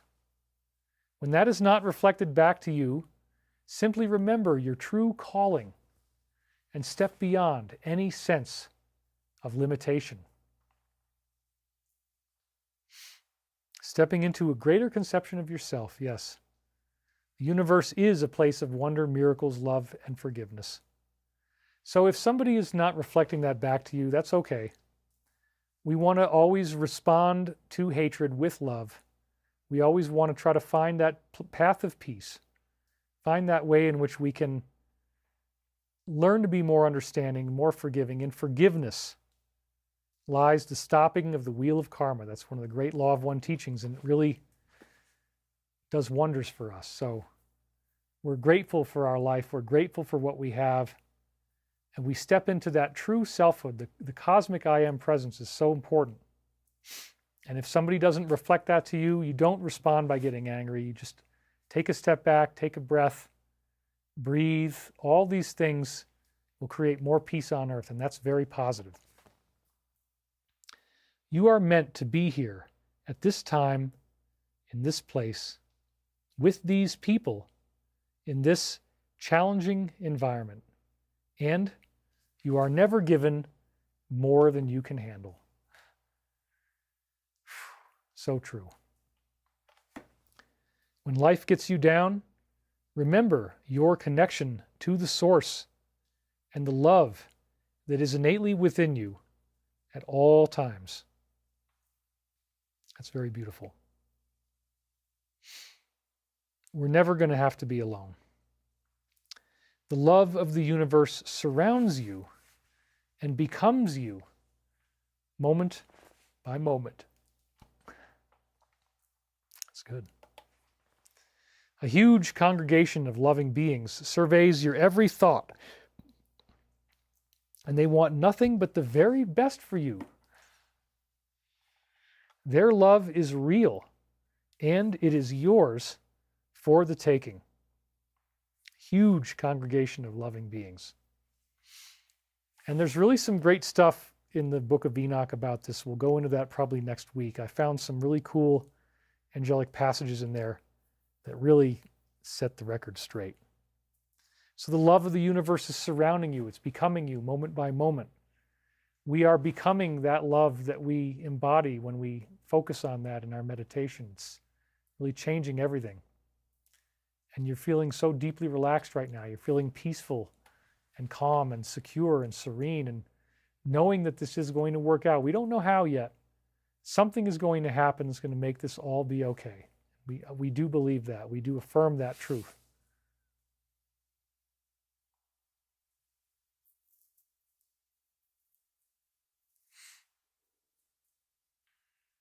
Close your eyes and remember your connection to the divine. We have somebody in the comments saying, this isn't really making me feel better. Well, then just meditate a little more, focus a little harder. You know, we're doing an extended one here. So let's do this together now. Close your eyes. Remember your connection to the divine. The Christ is always within you, and the loving embrace of the universe shall keep you in a cocoon of light. Visualize your sphere of protection whenever you feel weak or challenged, and know that you are safe within this divine glory. You're in a cocoon of light, and that sphere of protection is something that many ancient teachings have told us to look at.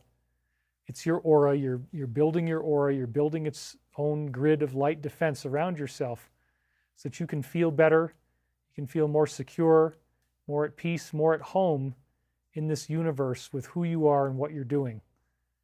And know that you are safe. Know that you are safe within this divine glory. The path to the present is through the infinite mind, and that consciousness is forever available to you. Remember how you got here and where you are going, for the path is truly infinite. Your divine nature cannot be threatened by the works of mortal men and women. Rise above your limitations and reclaim the greatness that is within you. It's a very good thing that we have consciousness always available to us, and there's an infinite path. We're never alone, we're never lost, and we cannot be threatened.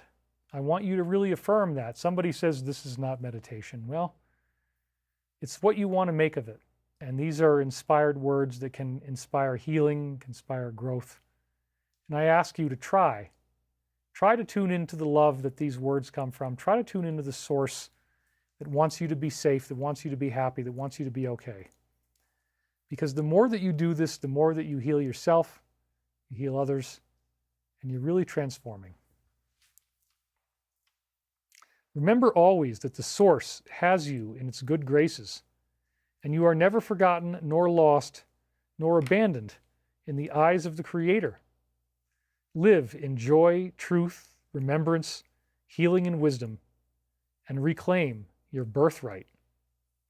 You are never alone, and you are in a constant state of becoming. We are never alone. We are never forgotten, lost, or abandoned. We are always on good terms with the source. Everything is forgiven. And whatever we go through, we are always going to be reunifying in the grander sense with who and what we are.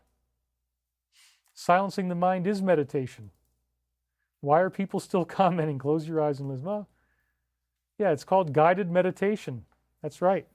If you want to comment, you can. That's fine. I'm happy to see them. I'm happy to interact with you. Some people can meditate and still make comments. That's okay. Reclaim your birthright. Reclaim your everlasting presence in the cosmos as the one infinite creator, because that is who our true identity really is.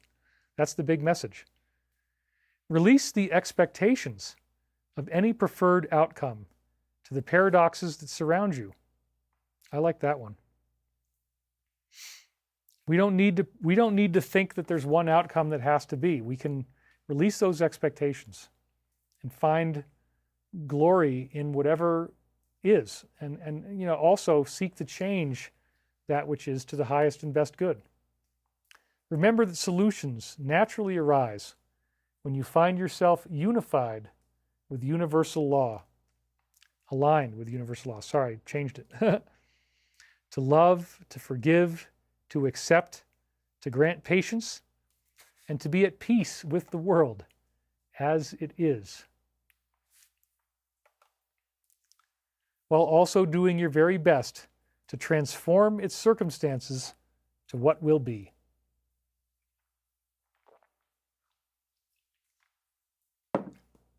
These are easy things to do. It's so easy to give these gifts.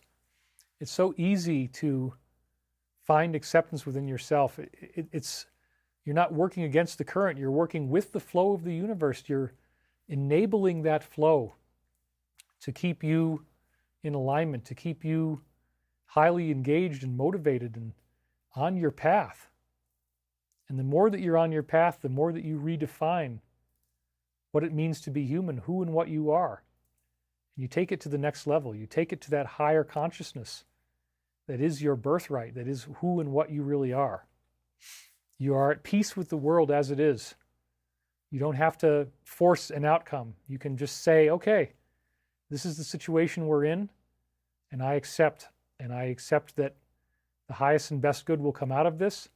I may not know how that will occur, but I co-create that reality, and where possible, if I see things I can change, if I see things I can work on, I go ahead and I do that very thing.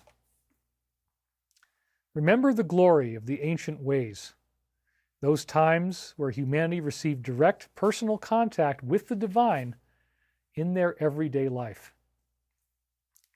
Isn't that something? We had cosmic beings walking the face of the earth, being here with us, being present with us, giving us their truth, giving us their reality. That was really, really something. If it lifts your spirit, you got it, says Cheryl. That's true. All right. Know deep in your heart that those days will return, and you will dwell in the many mansions of the Father, Mother, God forever.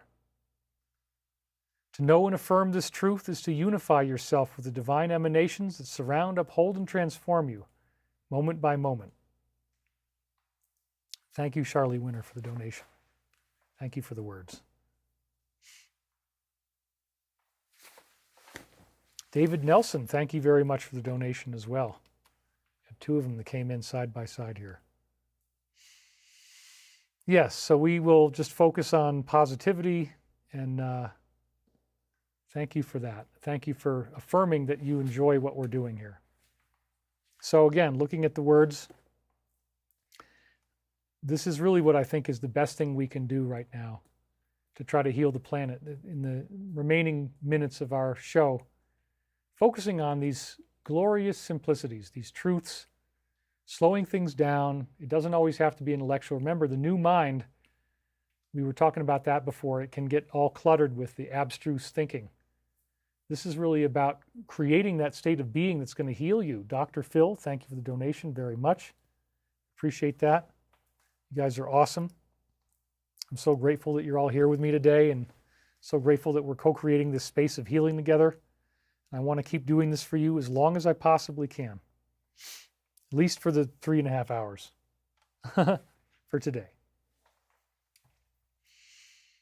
So think about that. Those times where we had direct personal contact, they were building pyramids. Know deep in your heart that those days will return. Disclosure is bringing this about. To know and affirm this truth is to unify yourself with divine emanations surrounding, upholding, and transforming you. That is the ascension. It's just beautiful words. You are a perfect fractal of the infinite one, imbued with the consciousness of immortality deep within you. This love, this light, this truth goes far beyond the perceptual limitations of the third density human form. A perfect fractal of the infinite one. In all knowingness, you are redefined by the strength and the veracity of your love. The light is within you, and this light can never be threatened nor extinguished. It is timeless and forever. Your boundaries are forever redefining themselves in the light of information that continually appears as you step outside the old definitions of self. This is a functioning part of the everlasting universe of divine truth, and it is yours to enjoy. The light can never be extinguished, and we are constantly reinventing and redefining ourselves. It's beautiful. Remember the resplendence of the universe in all of its majesty. Think of the inky black tapestry of stars in the night sky as you reflect upon your own divinity. Know that you are meant to be here at this time, in this place, in this era of history, so as to greater redefine what is and what will be. The glory is truly yours to enjoy as you see fit. Isn't that nice? Step outside of the fear and concern that can so easily define the moment and enter into the new mind where all is whole and complete and perfect as it is today. Live in the knowingness that pure protection exists and is yours to call upon as needed for your own divine reconnection and unity with the loving Christ itself. That's right, pure protection exists, and you can call upon that protection and it will keep you safe, stepping outside of all fears and concerns. Love is an abundant, radiant aspect of the very nature of creation at its core. Love surrounds you, defines you, and transforms you by its very presence. You need not feel abandoned or threatened in any way within this holographic universe. Angelic guides are always standing by to assist you and to help you move beyond your own limitations. It's amazing, isn't it? They're there, and they are, if you want to reach out to them, I do believe they exist. That's my personal belief. I want to see you graduate into the light and become a glorious being who has mastered the lessons of the third density illusion. With my sword held high, I command all negative forces to leave this earth and to open up a pathway of healing for all. Truly, grace and mercy is the birthright of all living beings, and together we shall glorify the One. Never forget how deeply and truly you are loved, nor how wonderful the universe can be when you discover how to integrate these truths into your everyday life. Live in the knowingness that you are guided and protected each and every moment, and that you have nothing to fear in this conscious universe of everlasting light. Nothing to fear. It's all going to be okay. We are going through a sacred process. We are being guarded over, guided, watched by intelligent beings. They are not going to allow this planet to be destroyed. We do not need to fear Armageddon, apocalypse, etc. There will be a positive ending to the story. I do believe that very much.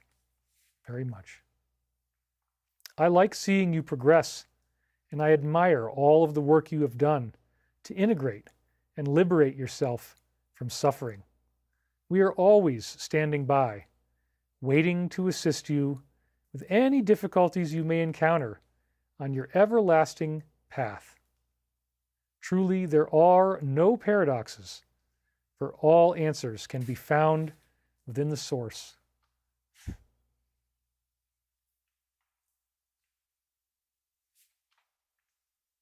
Remember the glory of your divine upbringing, that life between lives that redefines you once you begin understanding its provenance. Accept your own limitations, not as marks or badges of shame, and instead as those holographic reflections that tell the true story of your life as an awakening master. Your true upbringing, your divine upbringing, redefines you once you understand it.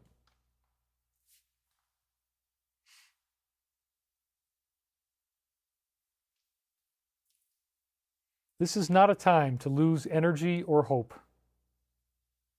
This is not a time to feel that you are without purpose and truth. This is a time to redefine who and what you are in the glory and the mercy of the one infinite Creator that is within and without. That true mark of distinction lies in your ability to accept and understand this about yourself. We have Patty Sklodowski, who says, I've never felt a calmness within like this before. Thank you, Patty. We are doing this meditation. It's beautiful. And please hang in there and participate with me on this. The viewers look like they went down a little bit, but that's okay. It's important that we do this. It's important that we stick together and keep on going with these words of wisdom. I like to see you ascending the spiral staircase of your infinite path to greater wisdom. You are so deeply loved and appreciated. Nothing and no one can threaten that spark of the divine that is always within you. When you can see it for yourself, you have awakened to the true nature of that which is in the universal mind. Do not forget your true calling to be a perfect divine manifestation of the universal light that exists all around you. It emerges in your smile, your warmth, your radiance, your love, and your everlasting beingness that is shared with others. This is your calling card. This is your ticket. This is your gateway to intelligent infinity. You are never more alive than you are in these times of great sorrow and seeking, for in those moments the quest inspires you to greater and greater acts of compassion. You find the strength within you to rise above all obstacles, and you bathe in the resplendence of infinite light. This is your time to rise and shine, to become something more than you thought was ever possible before. This is your great day to redefine yourself and to glorify the universe through the very radiance of being that you project. Now more than ever, you can discern the truth and embrace everlasting, infinite reality. Thank you very much. And if the advertising shows up sometimes, just hit the skip button. That's okay. Stay in trance. Focus with me. The longer that we do this, the better the outcome is. So thank you for staying here, because as we do this, we are definitely reducing the likelihood of problems on Earth. Your meditation is very important. We still have almost 2,400 people here. That's a very good number for planetary healing. So let's keep on going. Allow yourself to be open to miracles and to the possibility that even in your darkest and most fearful moments, something can and will happen to elevate you out of the pit of despair. Realize and redefine your divine connection and allow yourself to gain confidence in the infinite workings of the universe. I admire your dedication and resolve to redefine yourself in the eyes of the One. It is not for anyone else to decide how you will navigate this course, only you. And you have everything you need within you to derive the answers you seek. Veritably, love and light rise above all perceived obstacles, now and forever.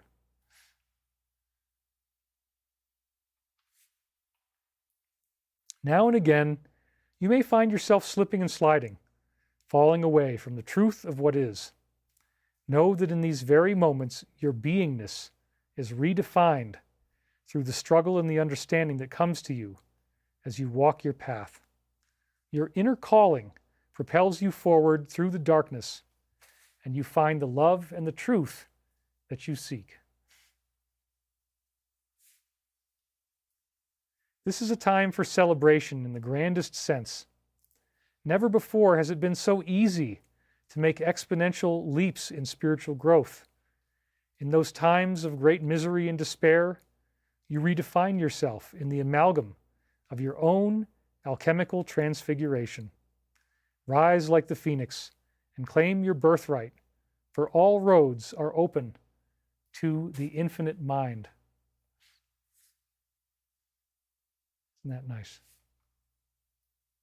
I liken it to a clock whose ticking noise reminds you that life must move forward and that the path must inevitably subside into the remembrance of the new and into that which is. Veritably, life is a constantly redefining pinpoint of infinity whose aperture is forever widening. Embrace the big picture that infinite love provides.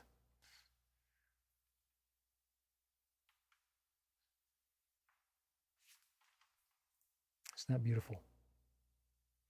This is how you were born, where you came from, and who you are now. You are a perfect hologram of the infinite. Your life is a glorification of everlasting truth, and your wisdom is informed by those who you hold closest to you. Never again do you need to doubt these facts.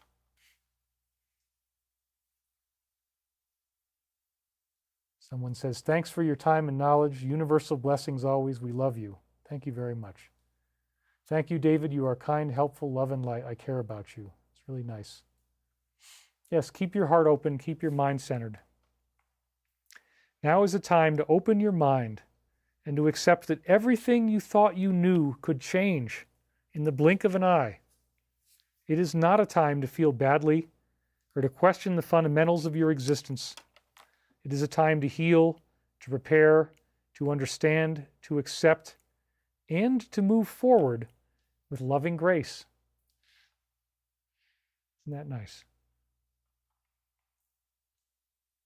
Yes, I say again that the Christ is within you, and this force goes beyond all senses of limitation that may have defined you in the past. The man Jesus embodied this logoic truth and is there for you as a guide, a friend, a confidant, and a great master. You are a being of infinite worth. Never let that truth be threatened. You can walk in the pathways of the divine and remember and accept the glory of who and what you are. Yours is not a path of sadness and misery. It is one of hope, compassion, mercy, kindness, and the starry-eyed wonderment of a happy child.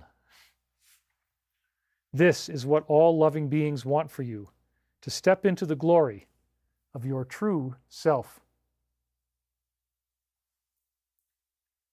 It pains me greatly when you fall short of your own expectations and understandings, when you feel that you have missed the mark in some critical way.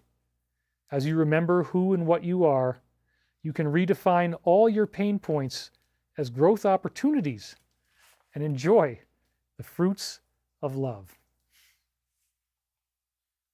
I am not one to sit idly by and do nothing as I see you suffering and in pain. I will reach out to you in whatever way I can, as will many others like me, who only have your highest and best good in mind. We all love you very much, and we want to see you succeed beyond your wildest expectations. As you see the collapsing of the old ways, be ye not threatened by that which transpires. These events are catalysts of planetary awakening and are the direct result of the creations of your people as they are authorized to occur. Many negative timelines are surmounted and circumnavigated, but certain events still transpire. Know that you are protected as this all unfolds. Yes, certain things will happen, certain upsetting events are going on, but it's all part of a grander collective awakening that we're going through, and we're working through it together. So certain things do happen, but the grandest sense the universe has our backs, we are protected, and we're going to be okay. The great sorrow that you feel within you can be transformed into a trust and knowingness. The boundaries of your past can be redefined in the omnipresence of the everlasting now. Every moment is a new opportunity to witness the glory of who and what you are. Answer that call and become that greater vision of reality that exists beyond space and time. Isn't that nice?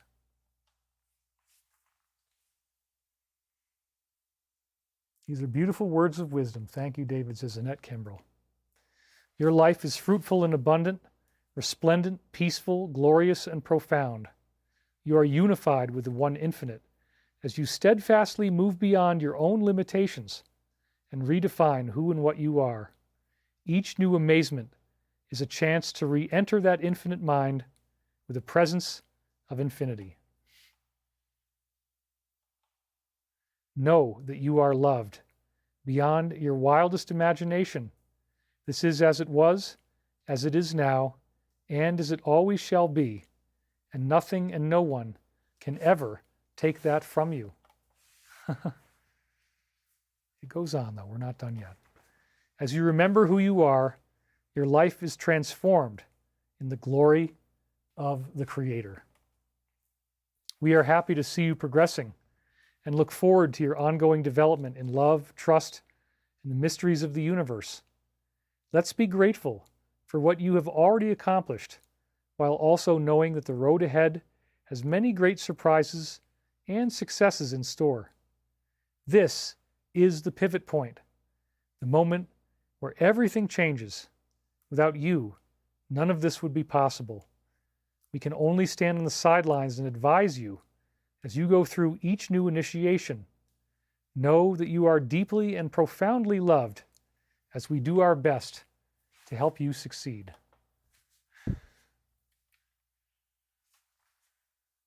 Glory, radiance, and truth surround you, and the heavenly host lifts you up into the omnipresence of the divine light.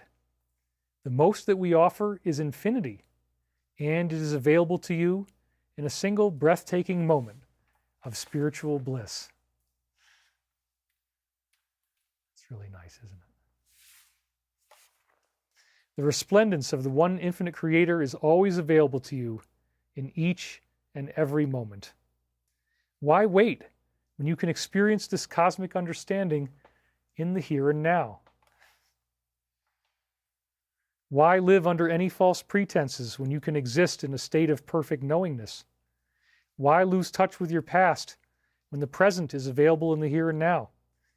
Why throw away a divine gift that costs nothing and is omnipresent? Is there ever a better time to embrace infinity than right now? Is there ever a better place to seek truth than right here in this very moment? Is there ever a better reason to claim your birthright than in simply knowing your unity in consciousness?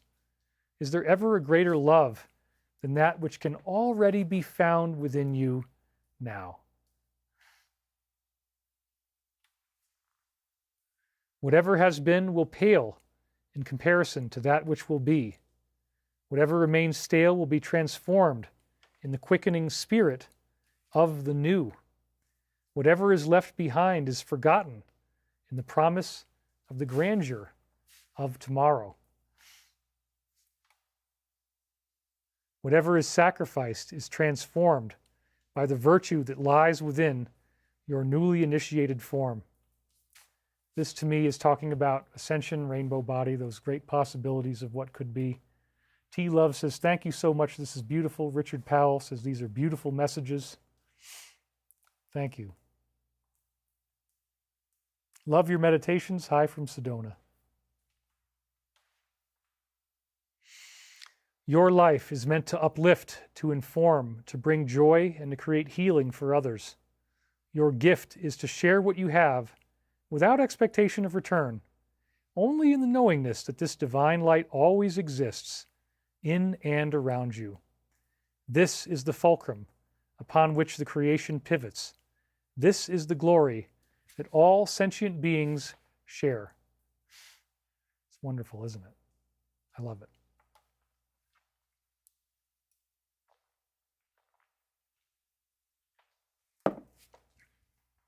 You are defined by the actions you take and the thoughts that you think in these times of great intensity. You are transformed by the love you share with others as you circumnavigate your course. You are beholden to no one and nothing but the source within, though that source will advise you as to your appropriate conduct with others. I'll make a little statement here. Obviously, we have responsibilities, we have honor, we have duty. That's the fifth density wisdom. We want to remember that. Ron J. Horton says, you're a little closer to infinity. Thanks for your efforts to promote calm and words of wisdom. $50 donation. Thank you very much. So again, we do have honor and responsibility, but ultimately the source is what guides us as to how we interact with others and how we fulfill those honorable commitments, which is very important. We want to be true to ourselves and true to others as much as we can. Thank you guys so very much for this. Thank you for sticking here with me. Use the cord-cutting meditation to release those attachments that no longer serve your path. Take each opportunity to sever these connections as a great gift, not as a burden. Release your own limitations and be not surprised as so many great manifestations then occur. Live in the glory of the Creator and embrace the majesty of who and what you are. We are all very proud of you and the attainments you have made. Life will not remain this stressful indefinitely. Yours is a path of continual awakening and redefining the limits that once seemed to be all-encompassing in your life. So why shout when you can sing the praises of the innate goodness that is within you? Look not to the sidelines, but to the glorious reunion that still lies ahead. Remember the gift that is given when you exist in pure consciousness and everlasting truth. Do not fail to see the impact that you are having and the number of negative timelines that you have already successfully avoided. This too is a blessing beyond all comparison. For in that sleep of death, what dreams may come. In that forgetfulness, how many great truths rise naturally to the surface. In the inherent imperfection of the universe, there lies the greatest gifts. For it truly is a fact that the cracks in your armor are those apertures allowing the light to get in. This is the life that was promised to you by the great masters. Without suffering, you would not know peace. Without war, you would not seek redemption. Without chaos, there would be no restoration. Without difficulty, there is no transfiguration. Without pain, there would be no joy. Reflect upon these truths and remember how deeply and thoroughly you are loved. Doesn't mean that we ignore the negative. We have to integrate it and focus on it and find out how to transform it. And these are very valuable tools, aren't they? I think so. This moment is everlasting and omnipresent. This truth is already within you and is freely available whenever you need it. Simply call upon the great mysteries to reveal themselves. Remain still in your consciousness, and answers will extrude out of you like a great cornucopia of beingness. We don't have to worry about who you are or where you are ultimately going. These answers are built into the very fabric of the universe itself. Your peace, your love, your joy, and your bliss are never more than a heartbeat away. A simple shift in focus is all that is required to taste the elixir of immortality. This omnipresence lives within you as a burning light of immortality. There is nothing and no one that can ever threaten it, for it is pure consciousness. That love exists before time and space itself and is redefined every time you integrate with it. Open up to your everlasting self and embrace the glory of that which is. Your life is defined by the degree to which you can uphold and embrace immortality. Your path is never challenged when you hold fast in the light and love of the infinite. You are always kept safe and clean in the bounty of infinite wisdom and everlasting love. There is nothing that can threaten you when you have embraced true reality.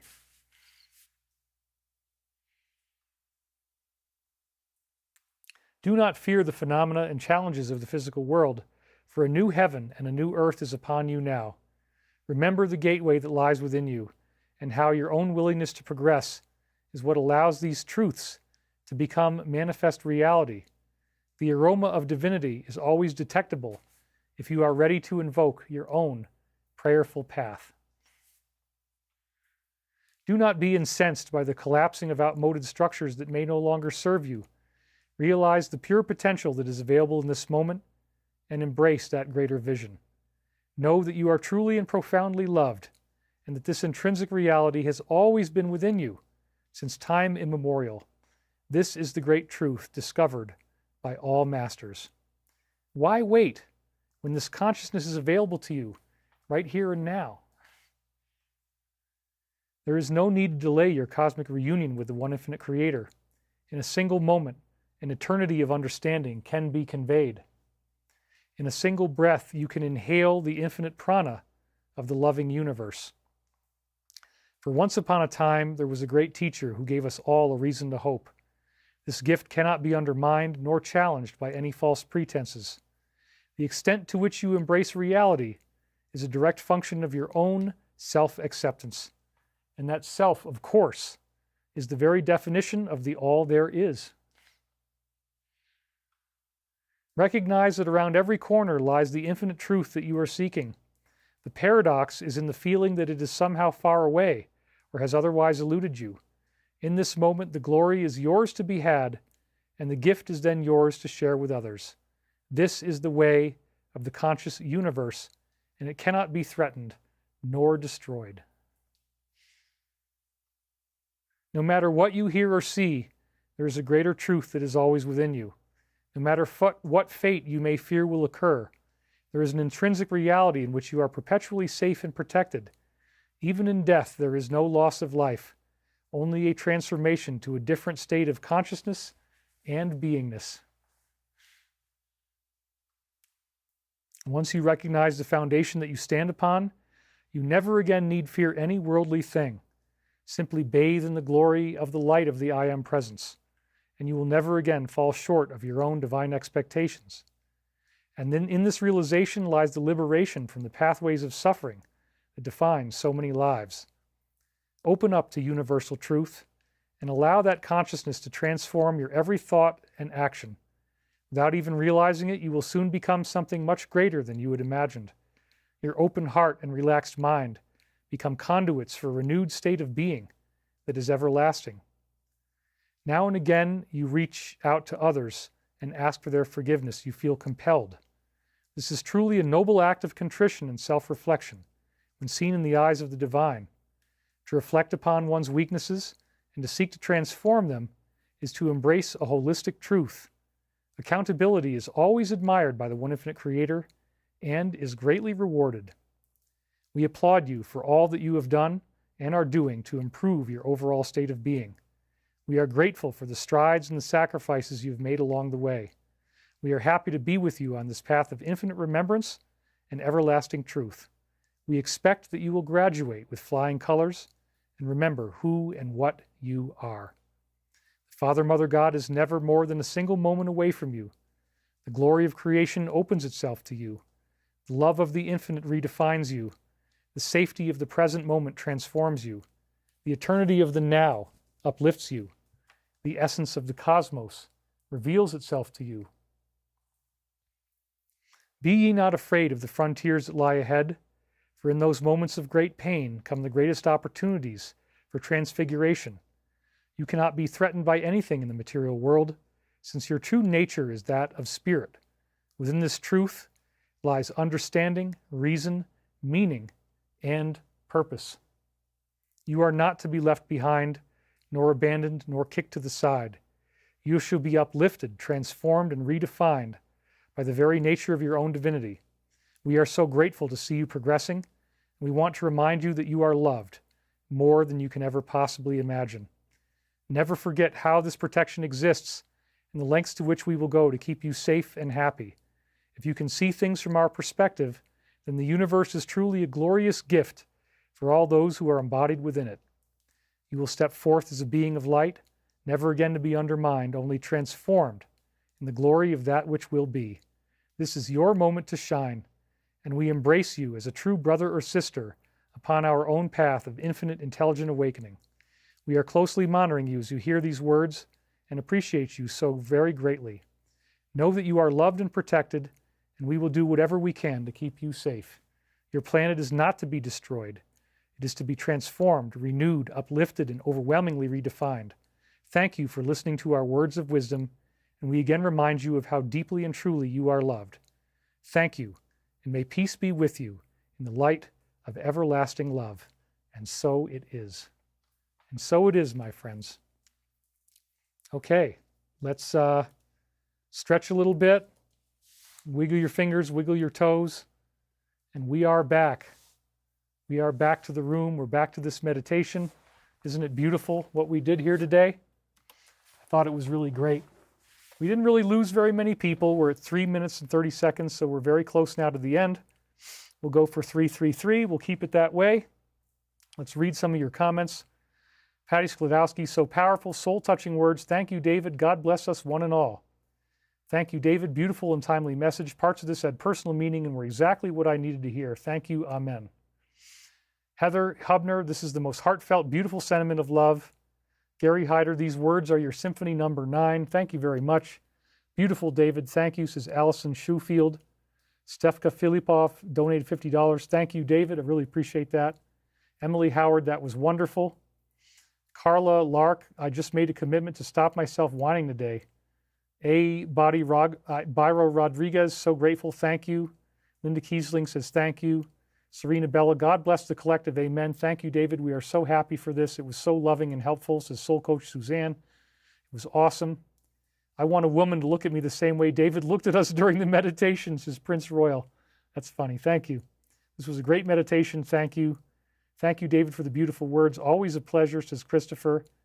Why does your appearance and visage look to be laughing while you recite? I'm just curious. Well, I wanted to keep the joy up and alive. Your smile so beautifully when you read these quotes. I love it. Great show, David. You're a beacon of light, says Charlie Winter. Great, David. This was so important, says Venus Renata. Thank you, David. This was great. Thank you, David. We are all changing the world. Infinite wisdom. Thank you, David. And next week, God willing, we will see you. I hope so, too. You have been so attacked in your journey. You've been so diligent to help bring light into the world. You've had evil try to stop you. Lighted beings have always protected you. Thank you, Mary Ann Reese. I really appreciate that. I love your natural smile. Where did you get this? I brought this information in last night. I just listened to it and wrote it down as it came in. Thank you, David. I know David's smile made it magnificent. You did minister the divine. Love. Good night, David. Thank you very much. Love from South Africa. Okay, guys, I want to thank you for being here. Thank you for sticking with me through this. And I really do love you guys. I'm glad that we're here. And girls, thanks, everyone. And we will see you on the next time around. This is David Wilcock signing off for now, and scene.